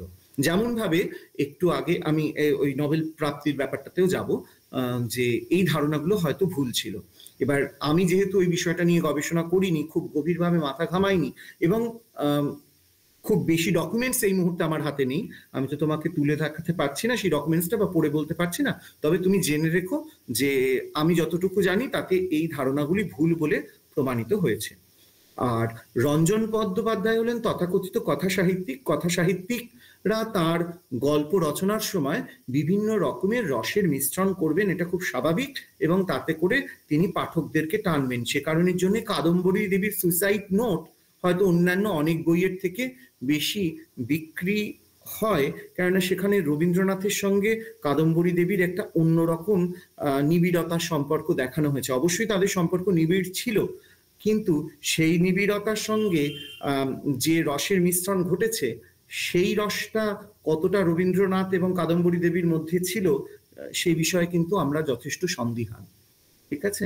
আমি বাড়িতে আমার কোনো ভালো বন্ধু বা বান্ধবী কিংবা মাতা পিতা বৌদি দিদি যে কেউ থাকতে পারে, তার সঙ্গে আমি বহুক্ষণ সময় কাটাচ্ছি মানেই তার সঙ্গে আমার অন্য ধরনের মানে কোনো নিম্নরুচির সম্পর্ক তৈরি হয়ে যাচ্ছে। নিম্নরুচি বলাটাও আমার মানে সেটাও আমার রুচি পরিচয়ের ক্ষেত্রে খারাপ লাগছে আর কি, যাই হোক না কেন সেইটা তৈরি হয়ে যাচ্ছে, এটা বলাটা বোধহয় ঠিক নয়। এটা তো গেল একটা বিষয়। তোমার দ্বিতীয় বিষয় ছিল পলিটিক্যাল ইস্যুজ। সেখানে তুমি অনেকেই বলে থাকে, যেমন যে রবীন্দ্রনাথ যখন লিখছেন ভারত ভাগ্য বিধাতা, ভারত ভাগ্য বিধাতা লিখতে গেলে কিরকম ভাবে তিনি লিখলেন, তিনি তো পঞ্চম জর্জকে উদ্দেশ্য, তিনি কিন্তু রবীন্দ্রনাথ পুলিন বিহারী সেনকে ভারত ভাগ্য বিধাতা তাকে একজন লিখতে বলেছিল, ঠিক আছে? একজন লিখতে বলেছিলেন যে এরকম পঞ্চম জর্জ ভারতবর্ষে আসছেন, তাকে লক্ষ্য মানে উদ্দেশ্য করে একটা গান লিখুন, তাকে উদ্দেশ্য করে গান লিখুন এবং তাকে সম্মান জানান। রবীন্দ্রনাথ লিখলেন ভারত ভাগ্য বিধাতা, এবং পুলিন বিহারী সেনকে স্পষ্টত এই ভাষায় মানে লাইনটা আমার মনে পড়ছে যতটুকু আমি সেইটুকু বলছি, যে বললাম হাতে প্রমাণ নেই বলতে পারছি না, পুলিন বিহারী সেনকে কত সালে কি কবে তিনি চিঠি লিখেছিলেন, তিনি কিন্তু একদম লিখে দিয়েছেন চিঠির মধ্যে যে ভারত ভাগ্য বিধাতা। পঞ্চম জর্জ তো শুনে বুঝতে পারেননি, কিন্তু ওই জনগণ মন অধিনায়ক যে গানটি আমাদের বর্তমানে জাতীয় সঙ্গীত, তো সেই গানটি যে সম্পূর্ণ গানটি সেটা যে লিখেছিলেন, উনি বলছেন যে যে ব্যক্তি আমাকে লিখতে বলেছিল সে পড়ে বুঝতে পেরেছে যে এই গানটি আমি পঞ্চম জর্জকে উদ্দেশ্য করে লিখতে পারিনি। ইভেন পঞ্চম জর্জ নয়, ষষ্ঠ জর্জ নয়, সপ্তম জর্জ নয়, এটা যে কোনো জর্জ এসে ভারতের ভাগ্যবিধাতা হতে পারবেন না, সেই পরমেশ্বর যে ভারতের ভাগ্যবিধাতা এইটুকু বোঝা যাচ্ছে। এটা যে তিনি নন সেটা রবীন্দ্রনাথ তার জীবদ্দশায় পুলিন বিহারী সেনকে চিঠিতে লিখে দিয়েছিলেন। ফলত তার নোবেল পুরস্কার প্রাপ্তির পিছনে কতটা জল ঘোলা করা যাবে সে বিষয়ে কিন্তু যথেষ্ট সন্দেহ আছে। তার যোগ্যতা ছিল, তিনি পেয়েছেন। এখন এটা তো আমাদের যেহেতু ফর্মাল আলোচনা, এর মধ্যে তো আমি ইনফর্মালি আরো অন্যান্য উদাহরণগুলো নিয়ে আসতে পারছি না, তো সেটা আনা সম্ভব না। একবার ভেবে দেখো, সমগ্র ভারতবর্ষে নয়, সমগ্র এশিয়ার মধ্যে তিনি প্রথম নোবেল লরিয়েট। এশিয়ার মধ্যে আর কে আছে? রবীন্দ্রনাথের সমতুল মানে আমরা বাঙালিরাও ভেবে দেখো না। ইন জেনারেলি আমি শুধুমাত্র বাংলা সাহিত্য নয়, আমি যেহেতু কম্পারেটিভ লিটারেচার নিয়ে স্পেশালাইজেশন আমার কম্পারেটিভ লিটারেচার, আমি অন্যান্য সংস্কৃতি এবং সাহিত্যের সঙ্গে একটু আধটু পরিচিত, খুব বেশি নয়, খুব কম হলেও একটু আধটু পরিচিত। কিন্তু রবীন্দ্রনাথের সমতুল সত্যি সত্যি কেউ নেই। এবং তারা কিন্তু মানে বর্তমানে জাতি বর্ণ ভেদে যে মানুষজন যারা এখন অনেক রকমের বিভেদ করছে, তারা হয়তো মানবে না, কিন্তু সেই জাতি বা ধর্মের কিংবা ভাষাভাষী সেই মানুষদের মধ্যে যারা শ্রেষ্ঠ মানুষ, যারা সাহিত্য রচনা করছেন, তাদেরকে গিয়ে একবার জিজ্ঞেস করে দেখো, তারা বলবেন যে রবীন্দ্রনাথের মতো আমরা কাউকে পাইনি। রবীন্দ্রনাথের যে ব্যাপ্তি, তাকে ধরা খুব মুশকিল, খুব মুশকিল। মানে এটা এটা আমার বলাটাই সাজে না। আমি রবীন্দ্রনাথ সম্পর্কে কিছু নয় মানে আমি সত্যি সত্যিই কিছু জানি না। মানে এটা এতটুকু আমি মানে নিজেকে মানে সেই ত্রিনাদেপি সুনিচেনার মতন করে বলছি না, বৈষ্ণবীয় ভাবে আমি বলছি না, সত্যি সত্যি আমরা কিছু জানি না। রবীন্দ্রনাথ ইজ আ পলিম্যাথ, এই যে ইংরাজি এই যে কোটেশনটা, রবীন্দ্রনাথ ইজ আ পলিম্যাথ, সত্যি সত্যিই তিনি পলিম্যাথ। অন্যদের ক্ষেত্রে বলা যায় না। পলিম্যাথ মানে হলো বিভিন্ন বিষয়ে বিজ্ঞ যে মানুষ, সেখানে আমরা সর্বাজ্ঞ মানে সবকিছুর অজ্ঞ, সর্বজ্ঞ বলিনি কিন্তু সর্বাজ্ঞ, সেখানে সর্বাজ্ঞ হয়ে আমরা কিভাবে তার ইয়েতে মতামত দেবো, একবার ভেবে দেখো বিষয়টা, ঠিক আছে? তারপরে তো বিপরীতে মত তো সকলে মানে অনেকেই দিয়েছেন, দেওয়া যেতেই পারে, আমি কারোর মত খণ্ডন করছি না, কিন্তু একটু বিচারবোধটাকে তৈরি করে দেখতে বলবো অবশ্যই। আর একটি বিষয় বললে তুমি যেটা, যে রবীন্দ্রনাথের এই বিরাটত্ব, অবশ্যই চন্দ্রিল ভট্টাচার্য মানে আমাদের চন্দ্রবিন্দু চন্দ্রিল বাবু, তিনি কিন্তু একটি জায়গায় বলেছেন যে মানে আমাদের রবীন্দ্রনাথ হলো দানবিক বিরাটত্ব আছে, রবীন্দ্রনাথের মধ্যে একটা দানবিক বিরাটত্ব আছে। আমি বললাম অসীমের চিরবিস্ময়, তিনি আমার কাছে অসীমের চিরবিস্ময়। দেখো বিষয়টার মধ্যে কিন্তু খুব একটা পার্থক্য নেই, পার্থক্যটা হলো বলার ধরনের মধ্যে। শুধু একবার ভেবে দেখো যে অসীমের চিরবিস্ময় বা কি আর দানবিক বিরাটত্ব। তিনি বলছেন রবীন্দ্রনাথ এত বড় এত বড় এত বড় যে সেই যেন দানব সমস্ত কিছু যেমন গিলে খায়, সেই রকম অসীমের চিরবিস্ময়। অসীম কে? সীমাহীন, তিনি সীমাহীন, তার মানে সেই বিরাটের কথাই বলছি, চিরবিস্ময়। তিনি আমাদের প্রতিটা জিনিসের মধ্যে দিয়ে তিনি আমাদেরকে বিস্মিত করে দিতে পারেন।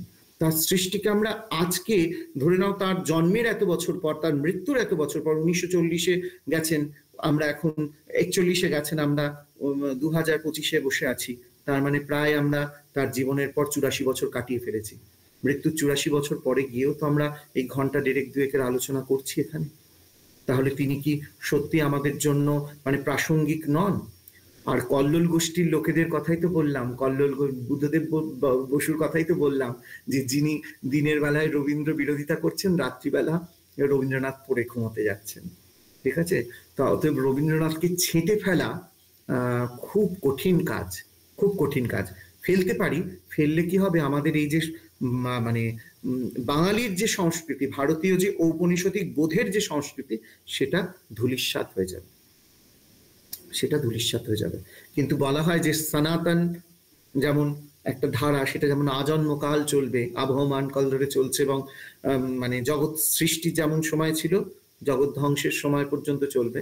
এই রবীন্দ্রনাথের সাহিত্য জবের থেকে সৃষ্টি হয়ে গেছে, মনে করা হয় রবীন্দ্র সাহিত্যের কিন্তু শুধু সাহিত্য না, তার মানে সমস্তটা রবীন্দ্রনাথ তো শিল্পী, রবীন্দ্রনাথকে তো আমরা চিনলামই না, চিত্রকর রবীন্দ্রনাথ তো কিছুদিন আগে আমাদের কাছে আবিষ্কৃত হলেন, এখন আমরা রবীন্দ্রনাথের চিত্রকলা নিয়ে আলোচনা করছি। রবীন্দ্রনাথ মহৎ, বিরাট, তাকে একটা ক্ষুদ্র কন্যা দিয়ে আমরা দেখতে পারবো না। রবীন্দ্রনাথের মতো কে হবে, তুমি আর একটা বলেছিলেন, কেন তিনি তৈরি করলেন না? সম্ভব ছিল না। রবীন্দ্রনাথ নিজে ভেবেছিলেন যে সোমেন্দ্রনাথ কিছুটা হলেও, মানে ওর যে কনিষ্ঠ পুত্র, সে কিছুটা হলেও রবীন্দ্রনাথের ভাবধারাকে গ্রহণ করতে পেরেছে অত ছোট বয়সে, কিন্তু সে তো বেশি দিন বাঁচেনি, ফলত সেটা বলা যাচ্ছে না। আর সে বাঁচলেও সম্পূর্ণ রবীন্দ্রনাথের মতো এত বৃহৎ হতে পারতেন কিনা আমরা সত্যিই জানি না।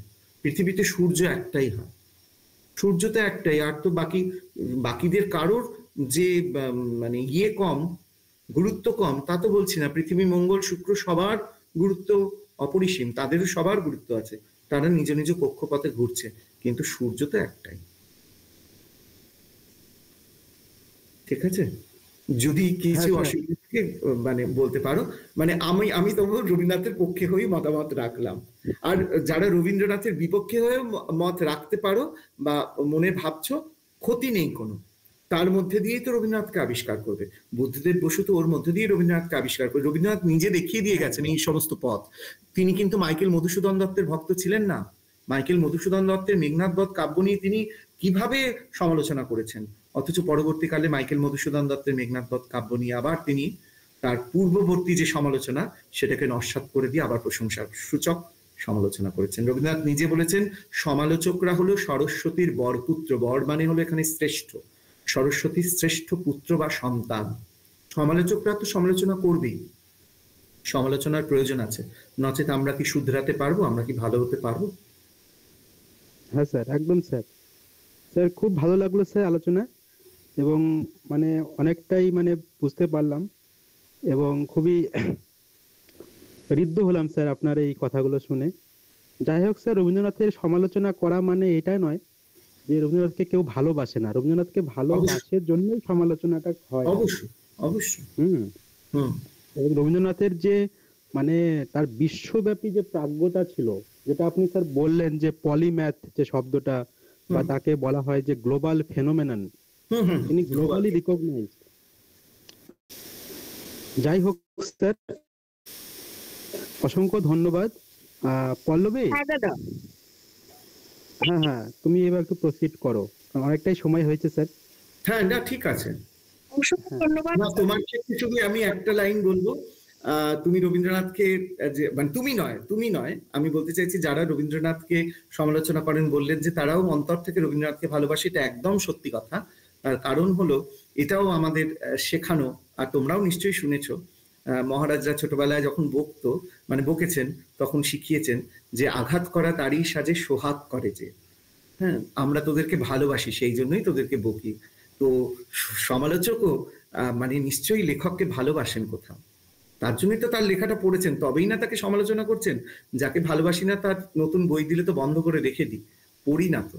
রবীন্দ্রনাথকে তো সবাই পড়ছে, সমালোচনা করছে, মানে এটা প্রমাণ যে রবীন্দ্রনাথকে এখনো পড়া হচ্ছে, এখনো সমালোচনা করা হচ্ছে, তাই না?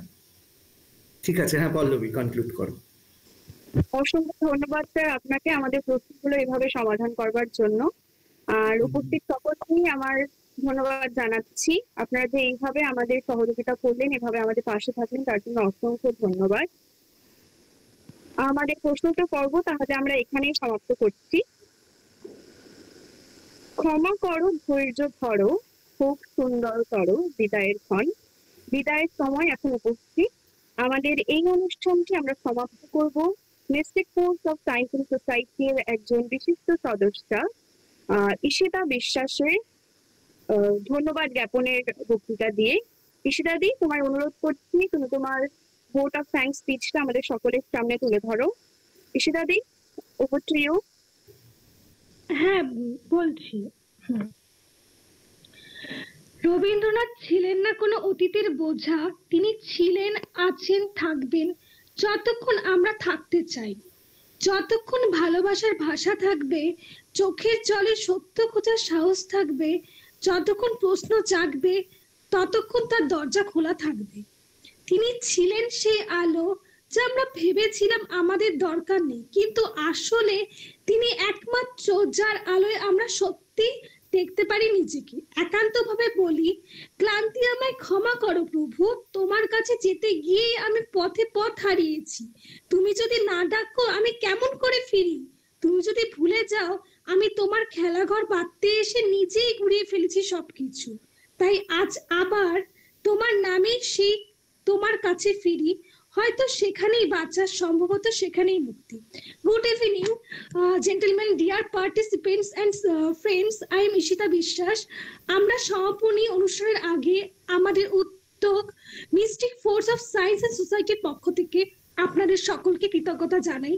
প্রথমত আমাদের মুখ্য বক্তা doctor Sourav Das, assistant professor of Siliguri teachers training college, west বেঙ্গলকে আমাদের মূল্যবান সময় দেওয়ার জন্য এবং আপনার গভীর ও অন্তর্দৃষ্টিপূর্ণ বক্তৃতার মাধ্যমে আমাদের সমৃদ্ধ করার জন্য আন্তরিক কৃতজ্ঞতা জানাই এবং আমাদের আয়োজক committee mystic force of science and সোসাইটিকে তাদের অক্লান্ত প্রচেষ্টা, কঠোর পরিশ্রম এবং নিষ্ঠার জন্য গভীরভাবে প্রশংসা জানাই। পুনরায় ধন্যবাদ জানাই আপনাদের উপস্থিতি, অংশগ্রহণ এবং অবদানের জন্য। আমরা আপনাদের আন্তরিক কৃতজ্ঞতা জানাই সকলকে যারা এই অনুষ্ঠানটিকে সফল করতে সাহায্য করেছেন। আপনাদের সহায়তা আমাদের জন্য অপরিসীম এবং আমরা ভবিষ্যতেও আপনাদের আন্তরিক সহযোগিতা আশা করছি। ধন্যবাদ।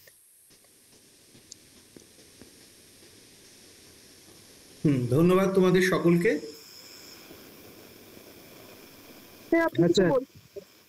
Thank you sir. আচ্ছা আচ্ছা, হ্যাঁ তোমরা যারা রোহিত আর রাজীব যে লেখাগুলো লিখেছো, আমি তো কথা বলতে বলতে পড়িনি, এখন পড়লাম। হ্যাঁ যথাযথ যথাযথ, ঠিক আছে, তাহলে বেরিয়ে যাচ্ছি। হ্যাঁ শুভরাত্রি। হ্যাঁ স্যার, হ্যাঁ স্যার, শুভরাত্রি স্যার, ভালো থাকবেন স্যার। হ্যাঁ।